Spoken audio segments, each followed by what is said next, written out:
عبادہ بن صامت رضی اللہ عنہ نے بیان کیا کہ میں نے رسول اللہ صلی اللہ علیہ وسلم سے ایک جماعت کے ساتھ بیعت کی تھی۔ حضرت صلی اللہ علیہ وسلم نے اس پر فرمایا کہ میں تم سے عہد لیتا ہوں کہ تم اللہ کا کسی کو شریک نہیں ٹھہراؤ گے، تم چوری نہیں کرو گے اور نہ زنا کرو گے، اپنی اولاد کی جان نہیں لوگے، اپنے دل سے گھڑ کر کسی پر تہمت نہیں لگاؤ گے، اور نیک کاموں میں میری نافرمانی نہ کرو گے۔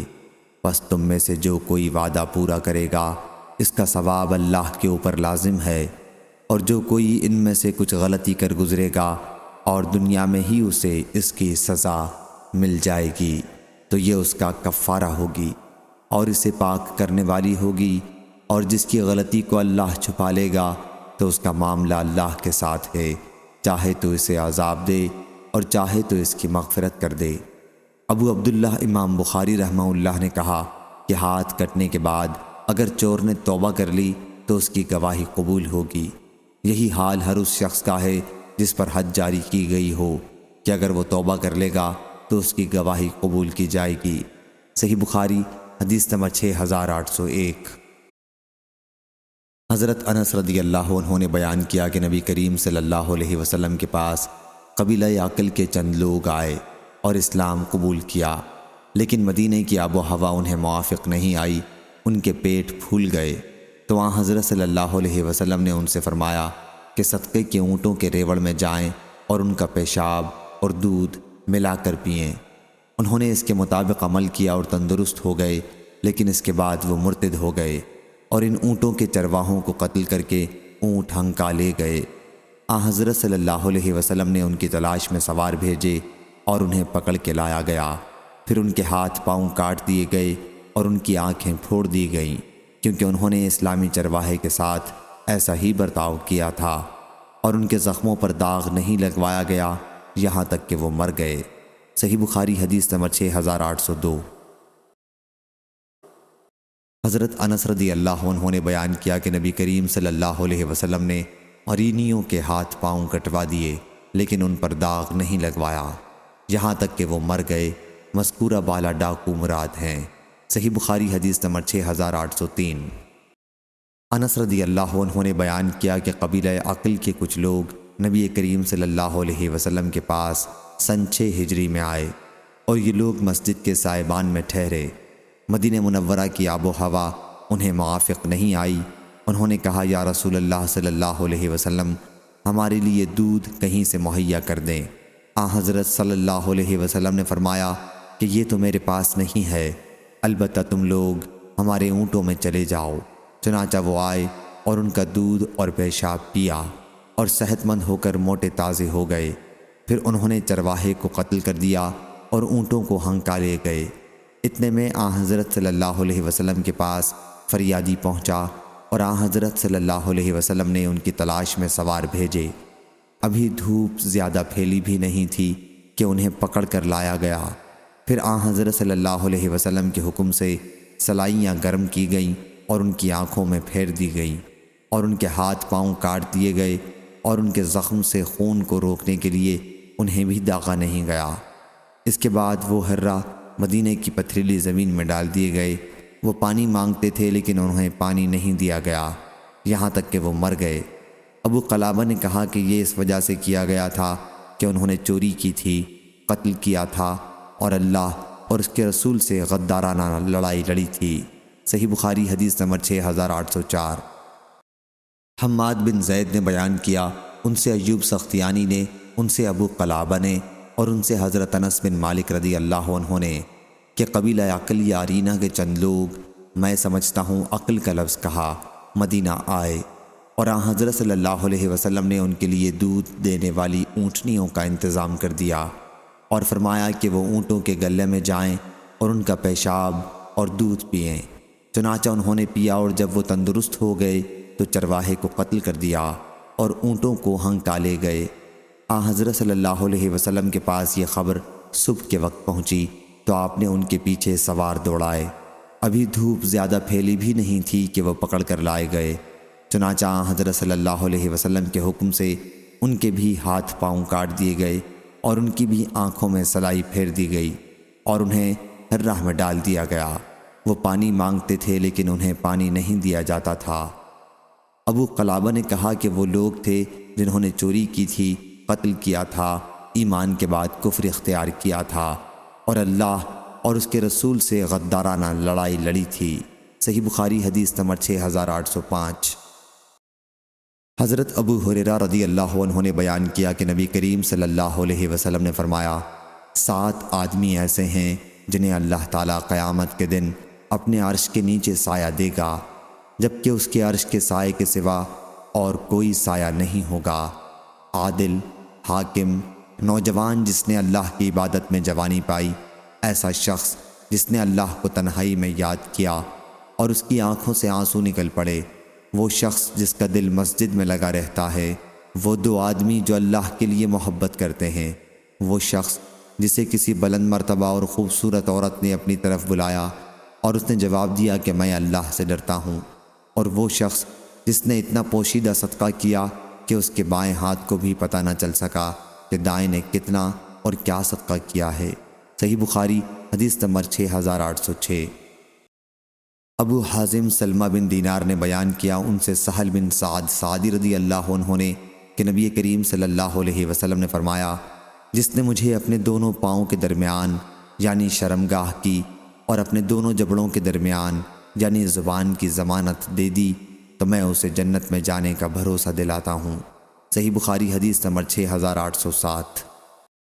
حضرت انس رضی اللہ عنہ نے خبر دی کہ میں تم سے ایک ایسی حدیث بیان کروں گا کہ میرے بعد کوئی اسے نہیں بیان کرے گا۔ میں نے یہ حدیث نبی کریم صلی اللہ علیہ وسلم سے سنی ہے۔ میں نے حضرت صلی اللہ علیہ وسلم کو یہ کہتے سنا کہ قیامت اس وقت تک قائم نہیں ہوگی، یا یوں فرمایا کہ قیامت کی نشانیوں میں سے یہ ہے کہ علم دین دنیا سے اٹھ جائے گا اور جہالت پھیل جائے گی، شراب بکثرت پی جانے لگے گی اور زنا پھیل جائے گا، مرد کم ہو جائیں گے اور عورتوں کی کثرت ہوگی، حالت یہاں تک پہنچ جائے گی کہ 50 عورتوں پر ایک ہی خبر لینے والا مرد رہ جائے گا۔ صحیح بخاری حدیث نمبر 6808۔ ابن عباس رضی اللہ عنہ نے بیان کیا کہ رسول اللہ صلی اللہ علیہ وسلم نے فرمایا، بندہ جب زنا کرتا ہے تو وہ مومن نہیں رہتا، بندہ جب چوری کرتا ہے تو وہ مومن نہیں رہتا، اور بندہ جب شراب پیتا ہے تو وہ مومن نہیں رہتا، اور جب وہ قتل ناحق کرتا ہے تو وہ مومن نہیں رہتا۔ اکرمہ رضی اللہ عنہ نے کہا کہ میں نے حضرت ابن عباس رضی اللہ عنہ سے پوچھا کہ ایمان اس سے کس طرح نکال لیا جاتا ہے؟ آپ رضی اللہ عنہ نے فرمایا کہ وہ اس طرح اور اس وقت آپ نے اپنی انگلیوں کو دوسرے ہاتھ کی انگلیوں میں ڈال کر پھر الگ کر لیا، پھر اگر وہ توبہ کر لیتا ہے تو ایمان اس کے پاس لوٹ آتا ہے، اس طرح اور آپ نے اپنی انگلیوں کو دوسرے ہاتھ کی انگلیوں میں ڈالا۔ صحیح بخاری حدیث نمبر 6809۔ حضرت ابو ہریرہ رضی اللہ عنہ نے بیان کیا کہ نبی کریم صلی اللہ علیہ وسلم نے فرمایا کہ زنا کرنے والا جب زنا کرتا ہے تو وہ مومن نہیں رہتا، چور جب چوری کرتا ہے تو وہ مومن نہیں رہتا، شرابی جب شراب پیتا ہے تو وہ مومن نہیں رہتا۔ پھر ان سب آدمیوں کے لیے توبہ کا دروازہ بہرحال کھلا ہوا ہے۔ صحیح بخاری حدیث نمبر 6810۔ حضرت عبداللہ بن مسعود رضی اللہ عنہ نے بیان کیا کہ میں نے پوچھا، یا رسول اللہ صلی اللہ علیہ وسلم، کون سا گناہ سب سے بڑا ہے؟ فرمایا یہ کہ تم اللہ کا کسی کو شریک بناؤ حالانکہ اسی نے تمہیں پیدا کیا ہے۔ میں نے پوچھا اس کے بعد؟ فرمایا یہ کہ تم اپنی اولاد کو اس خطرے سے مار ڈالو کہ وہ تمہارے کھانے میں تمہارے ساتھ شریک ہوگی۔ میں نے پوچھا اس کے بعد؟ فرمایا یہ کہ تم اپنے پڑوسی کی بیوی سے زنا کرو۔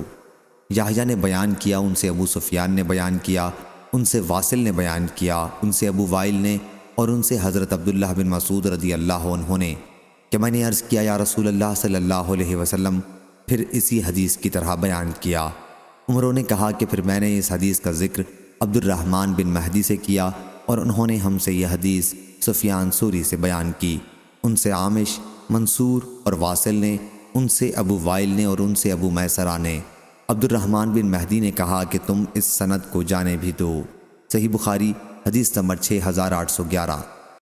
سلمہ بن کہیل نے بیان کیا، کہا کہ میں نے شعبی سے سنا، انہوں نے حضرت علی رضی اللہ عنہ سے بیان کیا کہ جب انہوں نے جمعے کے دن عورت کو رجم کیا تو کہا کہ میں نے اس کا رجم رسول اللہ صلی اللہ علیہ وسلم کی سنت کے مطابق کیا ہے۔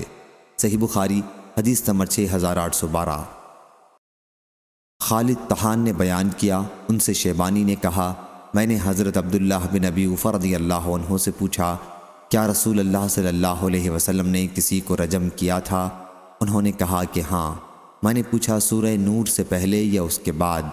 کہا کہ یہ مجھے معلوم نہیں۔ امر نامعلوم کے لیے اظہار لا علمی کر دینا بھی امر محمود ہے۔ صحیح بخاری حدیث نمبر 6813۔ ابو سلمہ بن عبد الرحمن نے بیان کیا، ان سے حضرت جابر بن عبداللہ انصاری رضی اللہ عنہ نے کہ قبیلہ اسلم کے ایک صاحب ماعز نامی رسول اللہ صلی اللہ علیہ وسلم کی خدمت میں آئے اور کہا کہ میں نے زنا کیا ہے۔ پھر انہوں نے اپنے زنا کا 4 مرتبہ اقرار کیا تو آن حضرت صلی اللہ علیہ وسلم نے ان کے رجم کا حکم دیا اور انہیں رجم کیا گیا۔ وہ شادی شدہ تھے۔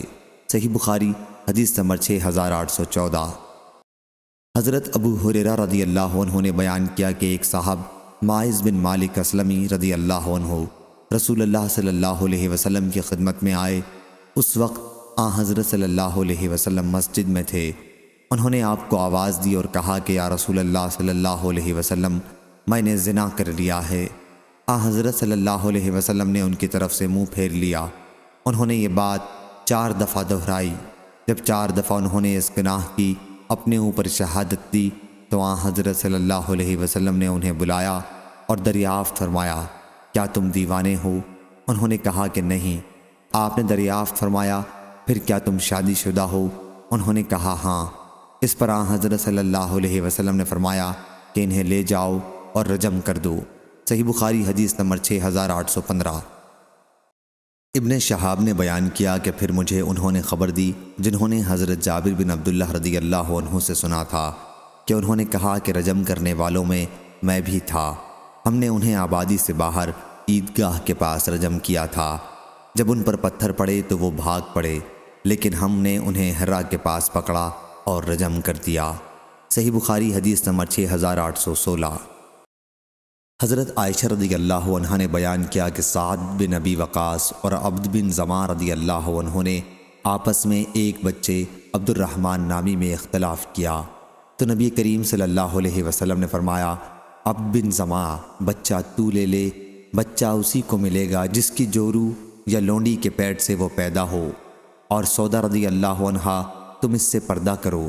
حضرت امام بخاری رحمہ اللہ نے کہا کہ قتیبہ نے لیث سے زیادتی کے ساتھ بیان کیا کہ زانی کے حصے میں پتھر کی سزا ہے۔ صحیح بخاری حدیث نمبر 6817۔ محمد بن زیاد نے بیان کیا، کہا کہ میں نے ابو ہریرہ رضی اللہ عنہ سے سنا کہ نبی کریم صلی اللہ علیہ وسلم نے فرمایا لڑکا اسی کو ملتا ہے جس کی جورو یا لونڈی کے پیٹ سے پیدا ہوا ہو، اور حرام کار کے لیے صرف پتھر ہیں۔ صحیح بخاری حدیث نمبر 6818۔ عبداللہ بن عمر رضی اللہ عنہ نے بیان کیا کہ رسول اللہ صلی اللہ علیہ وسلم کے پاس ایک یہودی مرد اور ایک یہودی عورت کو لایا گیا جنہوں نے زنا کیا تھا۔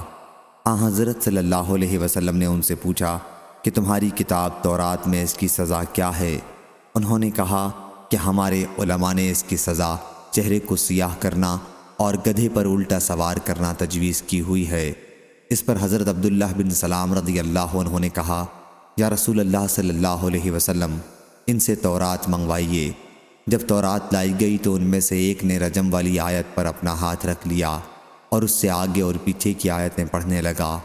حضرت عبداللہ بن سلام رضی اللہ عنہ نے اس سے کہا کہ اپنا ہاتھ ہٹاؤ، اور جب اس نے اپنا ہاتھ ہٹایا تو آیت رجم اس کے ہاتھ کے نیچے تھی۔ حضرت صلی اللہ علیہ وسلم نے ان دونوں کے متعلق حکم دیا اور انہیں رجم کر دیا گیا۔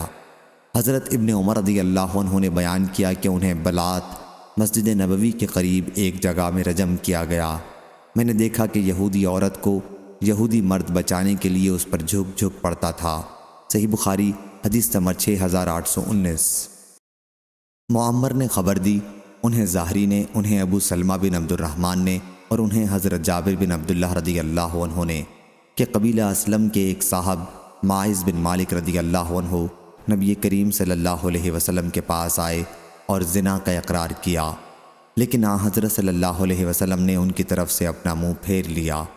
پھر جب انہوں نے 4 مرتبہ اپنے لیے گواہی دی تو آن حضرت صلی اللہ علیہ وسلم نے ان سے پوچھا، کیا تم دیوانے ہو گئے ہو؟ انہوں نے کہا کہ نہیں۔ پھر آپ نے پوچھا، کیا تمہارا نکاح ہو چکا ہے؟ انہوں نے کہا کہ ہاں۔ چنانچہ آپ کے حکم سے انہیں عیدگاہ میں رجم کیا گیا۔ جب ان پر پتھر پڑے تو وہ بھاگ پڑے، لیکن انہیں پکڑ لیا گیا اور رجم کیا گیا یہاں تک کہ وہ مر گئے۔ پھر آن حضرت صلی اللہ علیہ وسلم نے ان کے حق میں کلمہ خیر فرمایا اور ان کا جنازہ ادا کیا اور ان کی تعریف کی جس کے وہ مستحق تھے۔ یونس اور ابن جریج نے ظاہری سے فصلی علیہ کا لفظ بیان نہیں کیا۔ حضرت امام بخاری سے پوچھا گیا کہ کیا صلی علیہ کا لفظ ٹھیک ہے؟ آپ نے فرمایا کہ معمر نے روایت کیا ہے۔ آپ سے پوچھا گیا، معمر کے علاوہ بھی کسی نے روایت کیا ہے؟ آپ نے فرمایا نہیں۔ صحیح بخاری حدیث نمبر 6820۔ لیث بن سعد نے بیان کیا، ان سے ابن شہاب نے، ان سے حمید بن عبد الرحمن نے اور ان سے حضرت ابو ہریرہ رضی اللہ عنہ نے کہ ایک صاحب نے رمضان میں اپنی بیوی سے ہم بستری کر لی اور پھر رسول اللہ صلی اللہ علیہ وسلم سے اس کا حکم پوچھا تو آن حضرت صلی اللہ علیہ وسلم نے فرمایا، کیا تمہارے پاس کوئی غلام ہے؟ انہوں نے کہا کہ نہیں۔ اس پر آن حضرت صلی اللہ علیہ وسلم نے دریافت فرمایا، 2 مہینے کے روزے رکھنے کی تم میں طاقت ہے؟ انہوں نے کہا کہ نہیں۔ آن حضرت صلی اللہ علیہ وسلم نے اس پر کہا کہ پھر 60 محتاجوں کو کھانا کھلاؤ۔ صحیح بخاری حدیث نمبر 6821۔ لیث نے بیان کیا، ان سے عمرو بن حارث نے، ان سے عبد الرحمن بن قاسم نے، ان سے محمد بن جعفر بن زبیر نے، ان سے عباد بن عبداللہ بن زبیر نے اور ان سے حضرت عائشہ رضی اللہ عنہا نے کہ ایک صاحب نبی کریم صلی اللہ علیہ وسلم کے پاس مسجد میں آئے اور عرض کیا، میں تو دوزخ کا مستحق ہو گیا۔ آن حضرت صلی اللہ علیہ وسلم نے پوچھا، کیا بات ہوئی؟ کہا کہ میں نے اپنی بیوی سے رمضان میں جمع کر لیا ہے۔ آن حضرت صلی اللہ علیہ وسلم نے ان سے کہا کہ پھر صدقہ کر۔ انہوں نے کہا کہ میرے پاس کچھ بھی نہیں۔ پھر وہ بیٹھ گیا اور اس کے بعد ایک صاحب گدھا ہانکتے لائے جس پر کھانے کی چیز رکھی تھی۔ عبد الرحمن نے بیان کیا کہ مجھے معلوم نہیں کہ وہ کیا چیز تھی۔ دوسری روایت میں یوں ہے کہ کھجور لدی ہوئی تھی۔ اسے آن حضرت صلی اللہ علیہ وسلم کے پاس لایا جا رہا تھا۔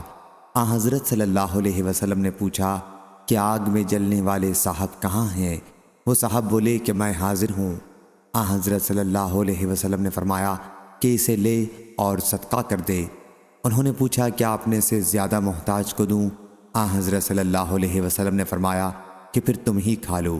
حضرت ابو عبداللہ امام بخاری رحمہ اللہ نے کہا کہ پہلی حدیث زیادہ واضح ہے جس میں اطعم اہلک کے الفاظ ہیں۔ صحیح بخاری حدیث نمبر 6822۔ حضرت انس بن مالک رضی اللہ عنہ نے بیان کیا کہ میں نبی کریم صلی اللہ علیہ وسلم کے پاس تھا کہ ایک صاحب کعب بن عمرو رضی اللہ عنہ آئے اور کہا، یا رسول اللہ صلی اللہ علیہ وسلم، مجھ پر حد واجب ہو گئی ہے، آپ مجھ پر حد جاری کیجئے۔ بیان کیا، آن حضرت صلی اللہ علیہ وسلم نے اس سے کچھ نہیں پوچھا۔ بیان کیا کہ پھر نماز کا وقت ہو گیا اور ان صاحب نے بھی آن حضرت صلی اللہ علیہ وسلم کے ساتھ نماز پڑھی۔ جب آن حضرت صلی اللہ علیہ وسلم نماز پڑھ چکے تو وہ پھر آن حضرت صلی اللہ علیہ وسلم کے پاس آ کر کھڑے ہو گئے۔ کہا، یا رسول اللہ، مجھ پر حد واجب ہو گئی ہے، آپ کتاب اللہ کے حکم کے مطابق مجھ پر حد جاری کیجئے۔ آن حضرت صلی اللہ علیہ وسلم نے اس پر فرمایا، کیا تم نے ابھی ہمارے ساتھ نماز نہیں پڑھی ہے؟ انہوں نے کہا کہ ہاں۔ آن حضرت صلی اللہ علیہ وسلم نے فرمایا کہ پھر اللہ نے تیرا گناہ معاف کر دیا، یا فرمایا کہ تیری غلطی یا حد معاف کر دی۔ صحیح بخاری حدیث نمبر 6823۔ ابن عباس رضی اللہ عنہ نے بیان کیا کہ جب حضرت معاذ بن مالک رضی اللہ عنہ نبی کریم صلی اللہ علیہ وسلم کے پاس آئے تو آن حضرت صلی اللہ علیہ وسلم نے ان سے فرمایا کہ غالباً تو نے بوسہ دیا ہوگا یا اشارہ کیا ہوگا یا دیکھا ہوگا۔ انہوں نے کہا کہ نہیں یا رسول اللہ صلی اللہ علیہ وسلم۔ آن حضرت صلی اللہ علیہ وسلم نے اس پر فرمایا، کیا پھر تو نے ہم بستری ہی کر لی ہے؟ اس مرتبہ آپ نے کنایے سے کام نہیں لیا۔ بیان کیا کہ اس کے بعد آن حضرت صلی اللہ علیہ وسلم نے انہیں رجم کا حکم دیا۔ صحیح بخاری حدیث نمبر 6824۔ حضرت ابو ہریرہ رضی اللہ عنہ نے بیان کیا کہ رسول اللہ صلی اللہ علیہ وسلم کے پاس ایک صاحب آئے حضرت صلی اللہ علیہ وسلم اس وقت مسجد میں بیٹھے ہوئے تھے۔ انہوں نے آواز دی، یا رسول اللہ صلی اللہ علیہ وسلم، میں نے زنا کیا ہے۔ خود اپنے متعلق وہ کہہ رہے تھے۔ حضرت صلی اللہ علیہ وسلم نے ان کی طرف سے اپنا منہ پھیر لیا، لیکن وہ صاحب بھی ہٹ کر اسی طرف کھڑے ہو گئے جدھر آپ صلی اللہ علیہ وسلم نے اپنا منہ پھیرا تھا، اور عرض کیا، یا رسول اللہ، میں نے زنا کیا ہے۔ حضرت صلی اللہ علیہ وسلم نے پھر اپنا منہ پھیر لیا، اور وہ بھی دوبارہ اس طرف آ گئے جدھر حضرت صلی اللہ علیہ وسلم نے اپنا منہ پھیرا تھا۔ اور اس طرح جب اس نے 4 مرتبہ اپنے گناہ کا اقرار کر لیا تو حضرت صلی اللہ علیہ وسلم نے اس کو بلایا اور پوچھا، کیا تم پاگل ہو؟ انہوں نے کہا کہ نہیں یا رسول اللہ صلی اللہ علیہ وسلم۔ حضرت صلی اللہ علیہ وسلم نے پوچھا، تم نے شادی کر لی ہے؟ انہوں نے کہا کہ ہاں یا رسول اللہ صلی اللہ علیہ وسلم۔ حضرت صلی اللہ علیہ وسلم نے صحابہ رضی اللہ عنہم سے فرمایا کہ انہیں لے جاؤ اور رجم کر دو۔ صحیح بخاری حدیث نمبر 6825۔ حضرت جابر رضی اللہ عنہ نے بیان کیا کہ میں بھی ان لوگوں میں شامل تھا جنہوں نے انہیں رجم کیا تھا۔ جب ان پر پتھر پڑے تو وہ بھاگنے لگے، لیکن ہم نے انہیں ہرا مدینے کی پتھریلی زمین میں جا لیا اور انہیں رجم کر دیا۔ صحیح بخاری حدیث نمبر 6826۔ عبید اللہ نے خبر دی، انہوں نے حضرت ابو ہریرہ اور زید بن خالد رضی اللہ عنہ سے سنا۔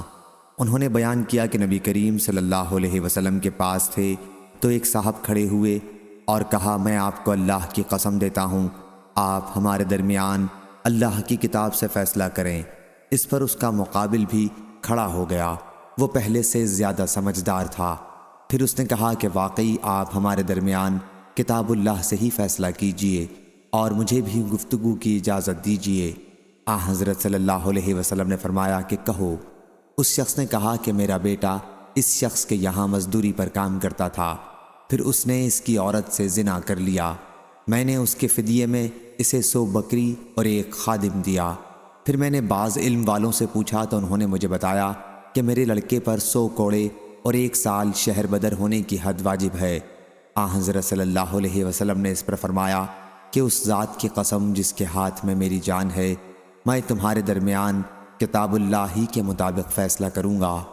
100 بکریاں اور خادم تمہیں واپس ہوں گے اور تمہارے بیٹے کو 100 کوڑے لگائے جائیں گے اور 1 سال کے لیے اسے جلا وطن کیا جائے گا۔ اور اے انیس، صبح کو اس کی عورت کے پاس جانا، اگر وہ زنا کا اقرار کر لے تو اسے رجم کر دو۔ چنانچہ وہ صبح کو اس کے پاس گئے اور اس نے اقرار کر لیا اور انہوں نے رجم کر دیا۔ علی بن عبداللہ مدینی کہتے ہیں کہ میں نے سفیان بن عینہ سے پوچھا، جس شخص کا بیان تھا اس نے یوں نہیں کہا کہ ان عالموں نے مجھ سے بیان کیا کہ تیرے بیٹے پر رجم ہے، انہوں نے کہا کہ مجھ کو اس میں شک ہے کہ ظاہری سے میں نے سنا ہے یا نہیں، اس لیے میں نے اس کو کبھی بیان کیا کبھی نہیں بیان کیا بلکہ سکوت کیا۔ صحیح بخاری حدیث نمبر 6827 6828۔ حضرت ابن عباس رضی اللہ عنہ نے بیان کیا کہ حضرت عمر رضی اللہ عنہ نے کہا، میں ڈرتا ہوں کہ کہیں زیادہ وقت گزر جائے اور کوئی شخص یہ کہنے لگے کہ کتاب اللہ میں تو رجم کا حکم ہمیں کہیں نہیں ملتا، اور اس طرح وہ اللہ کے ایک فریضے کو چھوڑ کر گمراہ ہوں جسے اللہ تعالیٰ نے نازل کیا ہے۔ آگاہ ہو جاؤ کہ رجم کا حکم اس شخص کے لیے فرض ہے جس نے شادی شدہ ہونے کے باوجود زنا کیا ہو، بشرطے کہ صحیح شرعی گواہیوں سے ثابت ہو جائے، یا حمل ہو یا کوئی خود اقرار کرے۔ سفیان نے بیان کیا کہ میں نے اسی طرح یاد کیا تھا، آگاہ ہو جاؤ کہ رسول اللہ صلی اللہ علیہ وسلم نے رجم کیا تھا اور آپ کے بعد ہم نے رجم کیا تھا۔ صحیح بخاری حدیث نمبر 6829۔ ابن عباس رضی اللہ عنہ نے بیان کیا کہ میں کئی مہاجرین کو قرآن مجید پڑھایا کرتا تھا۔ حضرت عبد الرحمن بن عوف رضی اللہ عنہ بھی ان میں سے ایک تھے۔ ابھی میں مینا میں ان کے مکان پر تھا اور وہ حضرت عمر رضی اللہ عنہ کے آخری حج میں سن 23 ہجری ان کے ساتھ تھے کہ وہ میرے پاس لوٹ کر آئے اور کہا کہ کاش تم اس شخص کو دیکھتے، آج امیر المومنین رضی اللہ عنہ کے پاس آیا تھا۔ اس نے کہا کہ اے امیر المومنین رضی اللہ عنہ، کیا آپ فلاں صاحب سے یہ پوچھ تاچھ کریں گے جو یہ کہتے ہیں کہ اگر عمر رضی اللہ عنہ کا انتقال ہو گیا تو میں فلاں صاحب طلحہ بن عبید اللہ رضی اللہ عنہ سے بیعت کروں گا؟ کیونکہ واللہ حضرت ابو بکر رضی اللہ عنہ کی بغیر سوچے سمجھے بیعت تو اچانک ہو گئی اور پھر وہ مکمل ہو گئی تھی۔ اس پر حضرت عمر رضی اللہ عنہ بہت غصہ ہوئے اور کہا کہ میں انشاءاللہ شام کے وقت لوگوں سے خطاب کروں گا اور انہیں ان لوگوں سے ڈراؤں گا جو زبردستی سے دخل در معقولات کرنا چاہتے ہیں۔ حضرت عبد الرحمن بن عوف رضی اللہ عنہ نے کہا کہ اس پر میں نے عرض کیا، یا امیر المومنین رضی اللہ عنہ، ایسا نہ کیجیے۔ حج کے موسم میں کم سمجھی اور برے بھلے ہر ہی قسم کے لوگ جمع ہیں، اور جب آپ خطاب کے لیے کھڑے ہوں گے تو آپ کے قریب یہی لوگ زیادہ ہوں گے، اور مجھے ڈر ہے کہ آپ کھڑے ہو کر کوئی بات کہیں اور وہ چاروں طرف پھیل جائے، لیکن پھیلانے والے اسے صحیح طور پر یاد نہ رکھ سکیں گے اور اس کے غلط معنی پھیلانے لگیں گے۔ اس لیے مدینہ منورہ پہنچنے تک کا اور انتظار کر لیجئے، کیونکہ وہ ہجرت اور سنت کا مقام ہے۔ وہاں آپ کو خالص دینی سمجھ بوجھ رکھنے والے اور شریف لوگ ملیں گے۔ وہاں آپ جو کچھ کہنا چاہتے ہیں اعتماد کے ساتھ ہی فرما سکیں گے، اور علم والے آپ کی باتوں کو یاد بھی رکھیں گے اور جو صحیح مطلب ہے وہی بیان کریں گے۔ حضرت عمر رضی اللہ عنہ نے کہا، ہاں اچھا، اللہ کی قسم میں مدینہ منورہ پہنچتے ہی سب سے پہلے لوگوں کو اسی مضمون کا خطبہ دوں گا۔ حضرت ابن عباس رضی اللہ عنہ نے بیان کیا کہ پھر ہم ذی الحج کے مہینے کے آخر میں مدینہ منورہ پہنچے۔ جمعہ کے دن سورج ڈھلتے ہی ہم نے مسجد نبوی پہنچنے میں جلدی کی، اور میں نے دیکھا کہ سعید بن زید بن عمرو بن نفیل ممبر کی جڑ کے پاس بیٹھے ہوئے تھے۔ میں بھی ان کے پاس بیٹھ گیا، میرا ٹخنا ان کے ٹخنے سے لگا ہوا تھا۔ تھوڑی ہی دیر بعد میں حضرت عمر رضی اللہ عنہ بھی باہر نکلے۔ جب میں نے انہیں آتے دیکھا تو سعید بن زید بن عمرو بن نفیل رضی اللہ عنہ سے میں نے کہا کہ آج حضرت عمر رضی اللہ عنہ ایسی بات کہیں گے جو انہوں نے اس سے پہلے خلیفہ بنائے جانے کے بعد کبھی نہیں کہی تھی، لیکن انہوں نے اس کو نہ مانا اور کہا کہ میں تو نہیں سمجھتا کہ آپ کوئی ایسی بات کہیں جو پہلے کبھی نہیں کہی تھی۔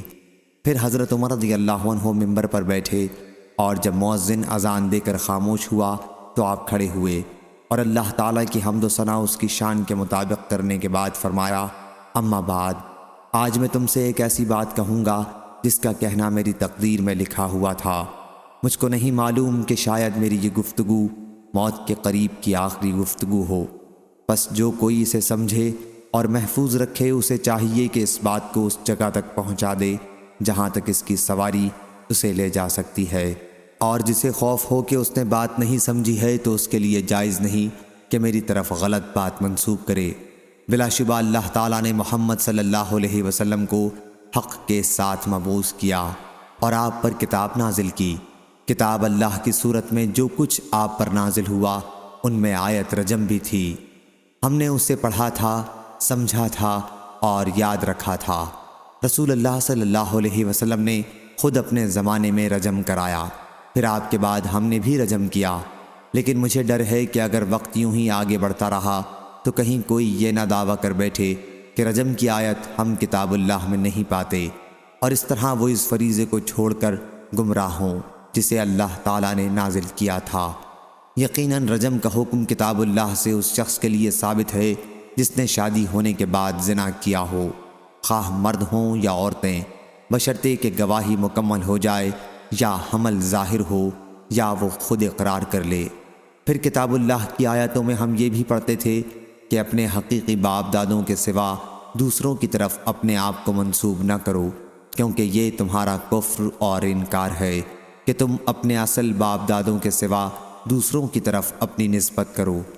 ہاں، اور سن لو کہ رسول اللہ صلی اللہ علیہ وسلم نے یہ بھی فرمایا تھا کہ میری تعریف حد سے بڑھا کر نہ کرنا، جس طرح عیسیٰ ابن مریم علیہ السلام کی حد سے بڑھا کر تعریفیں کی گئیں، ان کو اللہ کا بیٹا بنا دیا گیا، بلکہ میرے لیے صرف یہ کہو کہ میں اللہ کا بندہ ہوں اور اس کا رسول ہوں۔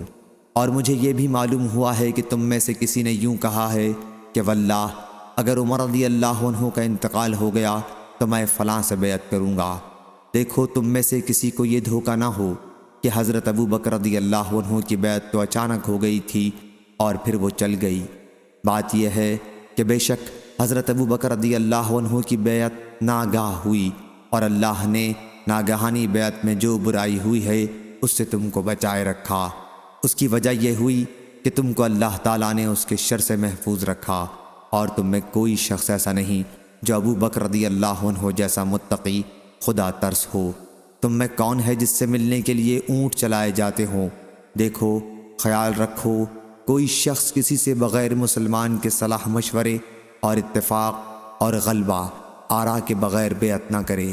جو کوئی ایسا کرے گا اس کا نتیجہ یہی ہوگا کہ بیعت کرنے والا اور بیعت لینے والا دونوں اپنی جان گنوا دیں گے۔ اور سن لو، بلا شبہ جس وقت حضور اکرم صلی اللہ علیہ وسلم کی وفات ہوئی تو ابو بکر رضی اللہ عنہ ہم میں سے سب سے بہتر تھے۔ البتہ انصار نے ہماری مخالفت کی تھی، اور وہ سب لوگ ثقیفہ بنی سعدہ میں جمع ہو گئے تھے۔ اسی طرح علی اور زبیر رضی اللہ عنہ اور ان کے ساتھیوں نے بھی ہماری مخالفت کی تھی، اور باقی مہاجرین ابو بکر رضی اللہ عنہ کے پاس جمع ہو گئے تھے۔ اس وقت میں نے ابو بکر رضی اللہ عنہ سے کہا، اے ابو بکر رضی اللہ عنہ، ہمیں اپنے ان انصار بھائیوں کے پاس لے چلیے۔ چنانچہ ہم ان سے ملاقات کے ارادے سے چل پڑے۔ جب ہم ان کے قریب پہنچے تو ہماری انہی میں کے دو نیک لوگوں سے ملاقات ہوئی، اور انہوں نے ہم سے بیان کیا کہ انصاری آدمیوں نے یہ بات ٹھہرائی ہے کہ سعد بن عبادہ رضی اللہ عنہ کو خلیفہ بنائیں۔ اور انہوں نے پوچھا، حضرات مہاجرین، آپ لوگ کہاں جا رہے ہیں؟ ہم نے کہا کہ ہم اپنے ان انصار بھائیوں کے پاس جا رہے ہیں۔ انہوں نے کہا کہ آپ لوگ ہرگز وہاں نہ جائیں، بلکہ خود جو کرنا ہے کر ڈالو۔ لیکن میں نے کہا کہ بخدا ہم ضرور جائیں گے۔ چنانچہ ہم آگے بڑھے اور انصار کے پاس ثقیفہ بنی سعدہ میں پہنچے۔ مجلس میں ایک صاحب سردار خزرج چادر اپنے سارے جسم پر لپیٹے درمیان میں بیٹھے تھے۔ میں نے پوچھا کہ یہ کون صاحب ہیں؟ تو لوگوں نے بتایا کہ سعد بن عبادہ رضی اللہ عنہ ہیں۔ میں نے پوچھا کہ انہیں کیا ہو گیا ہے؟ لوگوں نے بتایا کہ بخار آ رہا ہے۔ پھر ہمارے تھوڑی دیر تک بیٹھنے کے بعد ان کے خطیب نے کلمہ شہادت پڑھا اور اللہ تعالیٰ کی اس کی شان کے مطابق تعریف کی۔ پھر کہا، اما بعد، ہم اللہ کے دین کے مددگار انصار اور اسلام کے لشکر ہیں، اور تم اے گروہ مہاجرین کم تعداد میں ہو۔ تمہاری یہ تھوڑی سی تعداد اپنی قوم قریش سے نکال کر ہم لوگوں میں آ رہے ہو۔ تم لوگ یہ چاہتے ہو کہ ہماری بیخکنی کرو اور ہم کو خلافت سے محروم کر کے آپ خلیفہ بن بیٹھو۔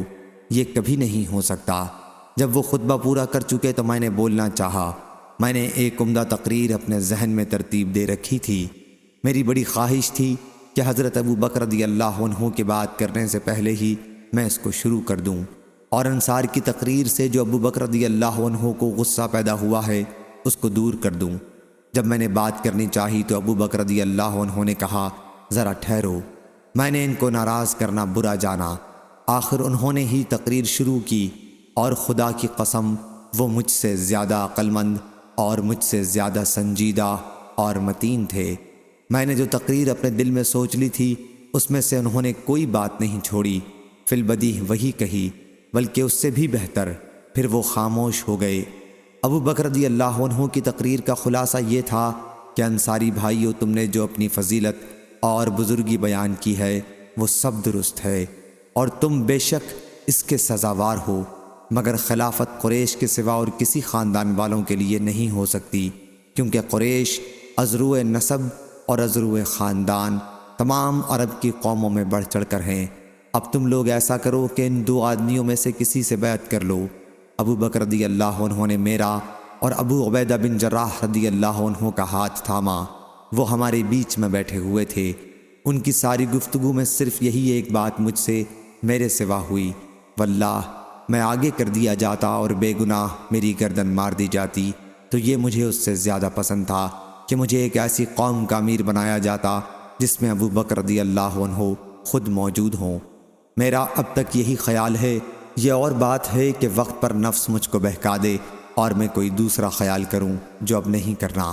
پھر انصار میں سے ایک کہنے والا حباب بن منظر یوں کہنے لگا، سنو سنو، میں ایک لکڑی ہوں کہ جس سے اونٹ اپنا بدن رگڑ کر کھجلی کی تکلیف رفع کرتے ہیں، اور میں وہ باڑ ہوں جو درختوں کے ارد گرد حفاظت کے لیے لگائی جاتی ہے۔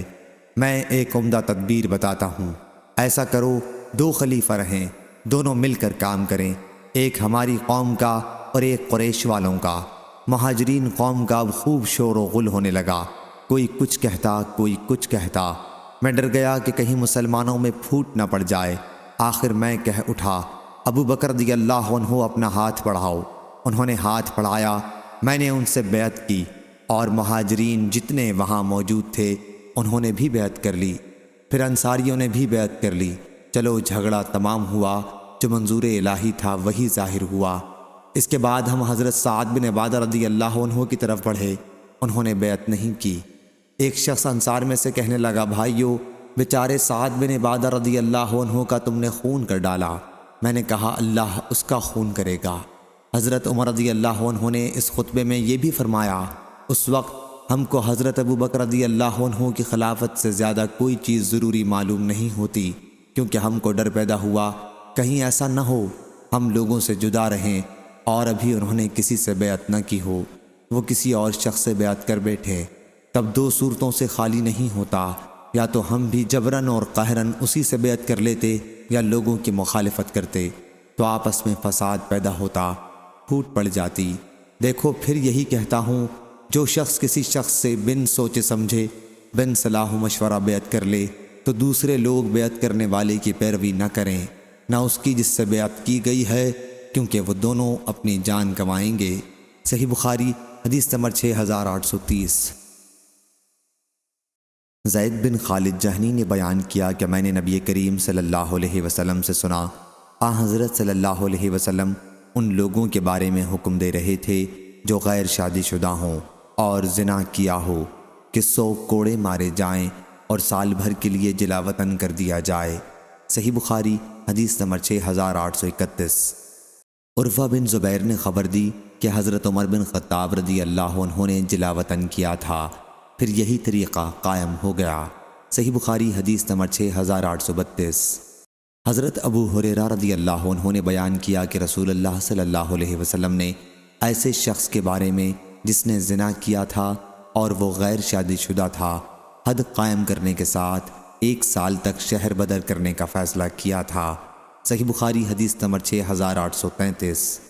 ابن عباس رضی اللہ عنہ نے بیان کیا کہ نبی کریم صلی اللہ علیہ وسلم نے ان مردوں پر لعنت کی ہے جو مخنث بنتے ہیں، اور ان عورتوں پر لعنت کی ہے جو مرد بنے، اور آپ نے فرمایا کہ انہیں اپنے گھروں سے نکال دو، اور حضرت صلی اللہ علیہ وسلم نے فلاں کو گھر سے نکالا تھا، اور حضرت عمر رضی اللہ عنہ نے فلاں کو نکالا تھا۔ صحیح بخاری حدیث نمبر 6834۔ ابن ابی ذئب نے بیان کیا، ان سے زہری نے، ان سے عبید اللہ نے، اور ان سے حضرت ابو ہریرہ اور زید بن خالد رضی اللہ عنہ نے کہ ایک دیہاتی نبی کریم صلی اللہ علیہ وسلم کے پاس آیا۔ حضرت صلی اللہ علیہ وسلم بیٹھے ہوئے تھے۔ انہوں نے عرض کیا، یا رسول اللہ صلی اللہ علیہ وسلم، ہمارے درمیان کتاب اللہ کے مطابق فیصلہ کر دیں۔ اس پر دوسرے نے کھڑے ہو کر کہا کہ انہوں نے صحیح کہا یا رسول اللہ صلی اللہ علیہ وسلم، ان کا کتاب اللہ کے مطابق فیصلہ کریں۔ میرا لڑکا ان کے یہاں مزدور تھا اور پھر اس نے ان کی بیوی کے ساتھ زنا کر لیا۔ لوگوں نے مجھے بتایا کہ میرے لڑکے کو رجم کیا جائے گا، چنانچہ میں نے 100 بکریوں اور 1 کنیز کا فدیہ دیا۔ پھر میں نے اہل علم سے پوچھا تو ان کا خیال ہے کہ میرے لڑکے پر 100 کوڑے اور 1 سال کی جلا وطنی لازمی ہے۔ حضرت صلی اللہ علیہ وسلم نے فرمایا کہ اس ذات کی قسم جس کے ہاتھ میں میری جان ہے، میں تم دونوں کا فیصلہ کتاب اللہ کے مطابق کروں گا۔ بکریاں اور کنیز تمہیں واپس ملیں گی اور تمہارے لڑکے کو 100 کوڑے اور 1 سال کی جلا وطنی کی سزا ملے گی۔ اور انیس، صبح اس عورت کے پاس جاؤ اور اگر وہ اقرار کرے تو اسے رجم کر دو۔ چنانچہ انہوں نے اسے رجم کیا۔ صحیح بخاری حدیث نمبر 6835، 6836۔ امام مالک نے خبر دی، انہیں ابن شہاب نے، انہیں عبید اللہ بن عبداللہ نے، اور انہیں ابو ہریرہ اور زید بن خالد رضی اللہ عنہ نے کہ رسول اللہ صلی اللہ علیہ وسلم سے اس کنیز کے متعلق پوچھا گیا جو غیر شادی شدہ ہو اور زنا کرا لیا، تو حضرت صلی اللہ علیہ وسلم نے فرمایا کہ اگر وہ زنا کرائے تو اسے کوڑے مارو، اگر پھر زنا کرائے تو پھر کوڑے مارو، اگر پھر زنا کرائے تو پھر کوڑے مارو، اور اسے بیچ ڈالو، خواہ 1 رسی ہی قیمت میں ملے۔ ابن شہاب نے بیان کیا کہ مجھے یقین نہیں کہ تیسری مرتبہ کوڑے لگانے کا حکم کے بعد یہ فرمایا یا چوتھی مرتبہ کے بعد؟ صحیح بخاری حدیث نمبر 6837 6838۔ امام مالک نے قیس بن سعد نے بیان کیا، ان سے سعید مقبری نے، ان سے ان کے والد نے، اور ان سے حضرت ابو ہریرہ رضی اللہ عنہ نے، انہوں نے حضرت ابو ہریرہ رضی اللہ عنہ کو یہ کہتے ہوئے سنا کہ نبی کریم صلی اللہ علیہ وسلم نے فرمایا کہ اگر کنیز زنا کرائے اور اس کا زنا کھل جائے تو اسے کوڑے مارنے چاہیے، لیکن لعنت ملامت نہ کرنی چاہیے۔ پھر اگر وہ دوبارہ زنا کرائے تو پھر چاہیے کہ کوڑے ماریں، لیکن ملامت نہ کرے۔ پھر اگر تیسری مرتبہ زنا کرائے تو بیچ دے، خواہ بالوں کی ایک رسی ہی قیمت پر ہو۔ اس روایت کی مطابقت اسماعیل بن امیہ نے سعید سے کی، ان سے حضرت ابو ہریرہ رضی اللہ عنہ نے، اور ان سے نبی کریم صلی اللہ علیہ وسلم نے۔ صحیح بخاری حدیث نمبر 6839۔ شیبانی نے بیان کیا کہ میں نے حضرت عبداللہ بن ابی اوفا رضی اللہ عنہ سے رجم کے بارے میں پوچھا تو انہوں نے بتلایا کہ نبی کریم صلی اللہ علیہ وسلم نے رجم کیا تھا۔ میں نے پوچھا سورہ نور سے پہلے یا اس کے بعد؟ انہوں نے بتلایا کہ مجھے معلوم نہیں۔ اس روایت کے مطابق علی بن مسہر، خالد بن عبداللہ محاربی اور عبیدہ بن حمید نے شیبانی سے کی ہے، اور بعض نے سورہ نور کے بجائے سورہ مائدہ کا ذکر کیا ہے، لیکن پہلی روایت صحیح ہے۔ صحیح بخاری حدیث نمبر 6840۔ امام مالک نے بیان کیا، ان سے نافع نے اور ان سے عبداللہ بن عمر رضی اللہ عنہ نے، کہ یہودی رسول اللہ صلی اللہ علیہ وسلم کے پاس آئے اور کہا کہ ان میں سے ایک مرد اور ایک عورت نے زنا کاری کی ہے۔ حضرت صلی اللہ علیہ وسلم نے ان سے پوچھا کہ تورات میں رجم کے متعلق کیا حکم ہے؟ انہوں نے کہا کہ ہم انہیں رسوا کرتے ہیں اور کوڑے لگاتے ہیں۔ حضرت عبداللہ بن سلام رضی اللہ عنہ نے اس پر کہا کہ تم جھوٹے ہو، اس میں رجم کا حکم موجود ہے۔ چنانچہ وہ تورات لائے اور کھولا، لیکن ان میں کے ایک شخص نے اپنا ہاتھ آیت رجم پر رکھ دیا اور اس سے پہلے اور بعد کا حصہ پڑھ دیا۔ حضرت عبداللہ بن سلام رضی اللہ عنہ نے اس سے کہا کہ اپنا ہاتھ اٹھاؤ۔ اس نے اپنا ہاتھ اٹھایا تو اس کے نیچے رجم کی آیت موجود تھی۔ پھر انہوں نے کہا، اے محمد صلی اللہ علیہ وسلم، آپ نے سچ فرمایا، اس میں رجم کی آیت موجود ہے۔ چنانچہ حضرت صلی اللہ علیہ وسلم نے حکم دیا اور دونوں رجم کیے گئے۔ میں نے دیکھا کہ مرد عورت کو پتھروں سے بچانے کی کوشش میں اس پر جھک رہا تھا۔ صحیح بخاری حدیث نمبر 6841۔ ابو ہریرہ اور زید بن خالد رضی اللہ عنہ نے خبر دی کہ دو آدمی اپنا مقدمہ رسول اللہ صلی اللہ علیہ وسلم کے پاس لائے، اور ان میں سے ایک نے کہا کہ ہمارا فیصلہ کتاب اللہ کے مطابق کر دیجئے، اور دوسرے نے جو زیادہ سمجھدار تھے کہا کہ ہاں یا رسول اللہ صلی اللہ علیہ وسلم، ہمارا کتاب اللہ کے مطابق فیصلہ کر دیجئے اور مجھے عرض کرنے کی اجازت دیجئے۔ حضرت صلی اللہ علیہ وسلم نے فرمایا، کہو۔ انہوں نے کہا کہ میرا بیٹا ان صاحب کے یہاں مزدور تھا۔ مالک نے بیان کیا کہ عصیف مزدور کو کہتے ہیں، اور اس نے اس کی بیوی سے زنا کر دیا۔ لوگوں نے مجھ سے کہا کہ میرے بیٹی کی سزا رجم ہے، چنانچہ میں نے اس کے فدیے میں 100 بکریاں اور ایک لونڈی دے دی۔ پھر جب میں نے علم والوں سے پوچھا تو انہوں نے بتایا کہ میرے لڑکے کی سزا 100 کوڑے اور 1 سال کے لیے ملک بدر کرنا ہے۔ رجم تو صرف اس عورت کو کیا جائے گا اس لیے کہ وہ شادی شدہ ہے۔ رسول اللہ صلی اللہ علیہ وسلم نے فرمایا، اس ذات کی قسم جس کے ہاتھ میں میری جان ہے، میں تمہارا فیصلہ کتاب اللہ کے مطابق کروں گا۔ تمہاری بکریاں اور تمہاری لونڈی تمہیں واپس ہیں۔ پھر ان کے بیٹے کو 100 کوڑے لگوائے اور 1 سال کے لیے شہر بدر کیا، اور انیس اسلمی رضی اللہ عنہ کو حکم فرمایا، اس مذکورہ عورت کے پاس جائیں، اگر وہ اقرار کر لے تو اسے رجم کر دیں۔ چنانچہ اس نے اقرار کیا اور وہ رجم کر دی گئی۔ صحیح بخاری حدیث نمبر 6842 6843۔ حضرت عائشہ رضی اللہ عنہا نے بیان کیا کہ ابو بکر رضی اللہ عنہ نے کہا، تمہاری وجہ سے حضرت صلی اللہ علیہ وسلم اور سب لوگوں کو رکنا پڑا، جبکہ یہاں پانی بھی نہیں ہے۔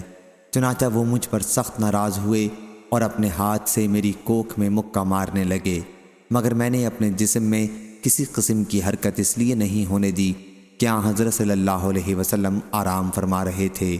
پھر اللہ نے تیمم کی آیت نازل کی۔ صحیح بخاری حدیث نمبر 6844۔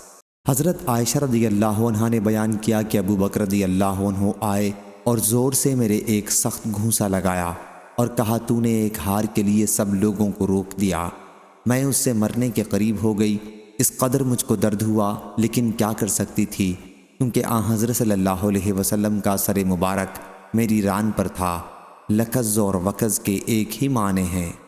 صحیح بخاری حدیث نمبر 6845۔ مغیرہ رضی اللہ عنہ نے بیان کیا کہ سعد بن عبادہ رضی اللہ عنہ نے کہا کہ اگر میں اپنی بیوی کے ساتھ کسی غیر مرد کو دیکھ لوں تو سیدھی تلوار کی دھار سے اسے مار ڈالوں۔ یہ بات نبی کریم صلی اللہ علیہ وسلم تک پہنچی تو آپ نے فرمایا کیا تمہیں سعد رضی اللہ عنہ کی غیرت پر حیرت ہے؟ میں ان سے بھی بڑھ کر غیرت مند ہوں اور اللہ مجھ سے بھی زیادہ غیرت مند ہے۔ صحیح بخاری حدیث نمبر 6846۔ حضرت ابو ہریرہ رضی اللہ عنہ نے بیان کیا کہ رسول اللہ صلی اللہ علیہ وسلم کے پاس ایک دیہاتی آیا اور کہا کہ یا رسول اللہ صلی اللہ علیہ وسلم، میری بیوی نے کالا لڑکا جنا ہے۔ حضرت صلی اللہ علیہ وسلم نے پوچھا تمہارے پاس اونٹ ہیں؟ انہوں نے کہا کہ سرخ۔ حضرت صلی اللہ علیہ وسلم نے پوچھا ان میں کوئی خاکی رنگ کا بھی ہے؟ انہوں نے کہا کہ ہاں۔ حضرت صلی اللہ علیہ وسلم نے پوچھا پھر یہ کہاں سے آ گیا؟ انہوں نے کہا میرا خیال ہے کہ کسی رنگ نے یہ رنگ کھینچ لیا جس کی وجہ سے ایسا اونٹ پیدا ہوا۔ حضرت صلی اللہ علیہ وسلم نے فرمایا پھر ایسا بھی ممکن ہے کہ تیرے بیٹے کا رنگ بھی کسی رنگ نے کھینچ لیا ہو۔ صحیح بخاری حدیث نمبر 6847۔ حضرت ابو بردہ رضی اللہ عنہ نے بیان کیا کہ نبی کریم صلی اللہ علیہ وسلم نے فرمایا حدود اللہ میں کسی مقررہ حد کے سوا کسی اور سزا میں 10 کوڑے سے زیادہ بطور تعزیر و سزا نہ مارے جائیں۔ صحیح بخاری حدیث نمبر 6848۔ مسلم بن ابی مریم نے بیان کیا کہا مجھ سے عبد الرحمن بن جابر نے ان صحابی سے بیان کیا جنہوں نے نبی کریم صلی اللہ علیہ وسلم سے سنا تھا کہ حضرت صلی اللہ علیہ وسلم نے فرمایا اللہ تعالیٰ کی حدود میں سے کسی حد کے سوا مجرم کو 10 کوڑے سے زیادہ کی سزا نہ دی جائے۔ صحیح بخاری حدیث نمبر 6849۔ بکیر نے بیان کیا کہ میں سلیمان بن یسار کے پاس بیٹھا ہوا تھا کہ عبد الرحمن بن جابر آئے اور سلیمان بن یسار سے بیان کیا۔ پھر سلیمان بن یسار ہماری طرف متوجہ ہوئے اور انہوں نے کہا کہ مجھ سے عبد الرحمن بن جابر نے بیان کیا ہے کہ ان سے ان کے والد نے بیان کیا اور انہوں نے ابو بردہ انصاری رضی اللہ عنہ سے سنا۔ انہوں نے بیان کیا کہ میں نے نبی کریم صلی اللہ علیہ وسلم سے سنا حضرت صلی اللہ علیہ وسلم نے فرمایا کہ حدود اللہ میں سے کسی حد کے سوا کسی سزا میں 10 کوڑے سے زیادہ کی سزا نہ دو۔ صحیح بخاری حدیث نمبر 6850۔ ابو سلمہ نے بیان کیا اور ان سے ابو ہریرہ رضی اللہ عنہ نے کہ رسول اللہ صلی اللہ علیہ وسلم نے وصال مسلسل افطار کے بغیر کئی دن کے روزے رکھنے سے منع فرمایا۔ تو بعض نے عرض کیا کہ یا رسول اللہ صلی اللہ علیہ وسلم آپ خود تو وصال کرتے ہیں۔ حضرت صلی اللہ علیہ وسلم نے فرمایا کہ تم میں سے کون مجھ جیسا ہے؟ میرا تو حال یہ ہے کہ مجھے میرا رب کھلاتا ہے اور پلاتا ہے۔ لیکن وصال کرنے سے صحابہ رضی اللہ عنہم نہیں رکے تو حضرت صلی اللہ علیہ وسلم نے ان کے ساتھ ایک دن کے بعد دوسرے دن کا وصال کیا۔ پھر اس کے بعد لوگوں نے چاند دیکھ لیا۔ حضرت صلی اللہ علیہ وسلم نے فرمایا کہ اگر عید کا چاند نہ دکھائی دیتا تو میں اور وصال کرتا، یا آپ نے تنبیہاً فرمایا تھا کیونکہ وہ وصال کرنے پر مصر تھے۔ اس روایت کی مطابقت شعیب، یحییٰ بن سعید اور یونس نے ظاہری سے کی ہے، اور عبد الرحمن بن خالد فہمی نے بیان کیا، ان سے ابن شہاب نے، ان سے سعید بن مسیب نے اور ان سے ابو ہریرہ رضی اللہ عنہ نے نبی کریم صلی اللہ علیہ وسلم سے بیان کیا۔ صحیح بخاری حدیث نمبر 6851۔ معمر نے بیان کیا، ان سے ظاہری نے، ان سے حضرت سالم نے، ان سے حضرت عبداللہ بن عمر رضی اللہ عنہ نے کہ رسول اللہ صلی اللہ علیہ وسلم کے زمانے میں اس پر مار پڑتی کہ جب غلے کے ڈھیر یوں ہی خریدیں بن ناپے اور تولے اور اس کو اسی جگہ دوسرے کے ہاتھ بیچ ڈالیں، ہاں وہ غلہ اٹھا کر اپنے ٹھکانے لے جائیں پھر بیچیں تو کچھ سزا نہ ہوتی۔ صحیح بخاری حدیث نمبر 6852۔ حضرت عائشہ رضی اللہ عنہا نے بیان کیا کہ رسول اللہ صلی اللہ علیہ وسلم نے اپنے ذاتی معاملے میں کبھی کسی سے بدلہ نہیں لیا، ہاں جب اللہ کی قائم کی ہوئی حد کو توڑا جاتا تو آپ پھر بدلہ لیتے تھے۔ صحیح بخاری حدیث نمبر 6853۔ سہل بن سعد رضی اللہ عنہ نے بیان کیا کہ میں نے 2 لعان کرنے والے میاں بیوی کو دیکھا تھا۔ اس وقت میری عمر 15 سال تھی۔ حضرت صلی اللہ علیہ وسلم نے دونوں کے درمیان جدائی کرا دی تھی۔ شوہر نے کہا تھا کہ اگر اب بھی میں اپنی بیوی کو اپنے ساتھ رکھوں تو اس کا مطلب یہ ہے کہ میں جھوٹا ہوں۔ سفیان نے بیان کیا کہ میں نے زہری سے یہ روایت محفوظ رکھی ہے کہ اگر اس عورت کے ایسا بچہ پیدا ہو تو شوہر سچا ہے، اور اگر اس کے ایسا بچہ پیدا ہو جیسے چھپکلی ہوتی ہے تو شوہر جھوٹا ہے۔ اور میں نے زہری سے سنا، انہوں نے بیان کیا کہ اس عورت نے اس آدمی کے ہم شکل بچہ جنا جو میری طرح کا تھا۔ صحیح بخاری حدیث نمبر 6854۔ قاسم بن محمد نے بیان کیا کہ حضرت ابن عباس رضی اللہ عنہ نے 2 لعان کرنے والوں کا ذکر کیا تو حضرت عبداللہ بن شداد رضی اللہ عنہ نے کہا کہ یہ وہی تھی جس کے متعلق رسول اللہ صلی اللہ علیہ وسلم نے فرمایا تھا کہ اگر میں کسی عورت کو بلا گواہی رجم کر سکتا تو اسے ضرور کرتا۔ ابن عباس رضی اللہ عنہ نے کہا کہ نہیں، یہ وہ عورت تھی جو فسق و فجور ظاہر کیا کرتی تھی۔ صحیح بخاری حدیث نمبر 6855۔ عبد الرحمن بن قاسم نے بیان کیا، ان سے قاسم بن محمد نے اور ان سے ابن عباس رضی اللہ عنہ نے کہ نبی کریم صلی اللہ علیہ وسلم کی مجلس میں لعان کا ذکر آیا تو عاصم بن عدی رضی اللہ عنہ نے اس پر ایک بات کہی، پھر وہ واپس آئے۔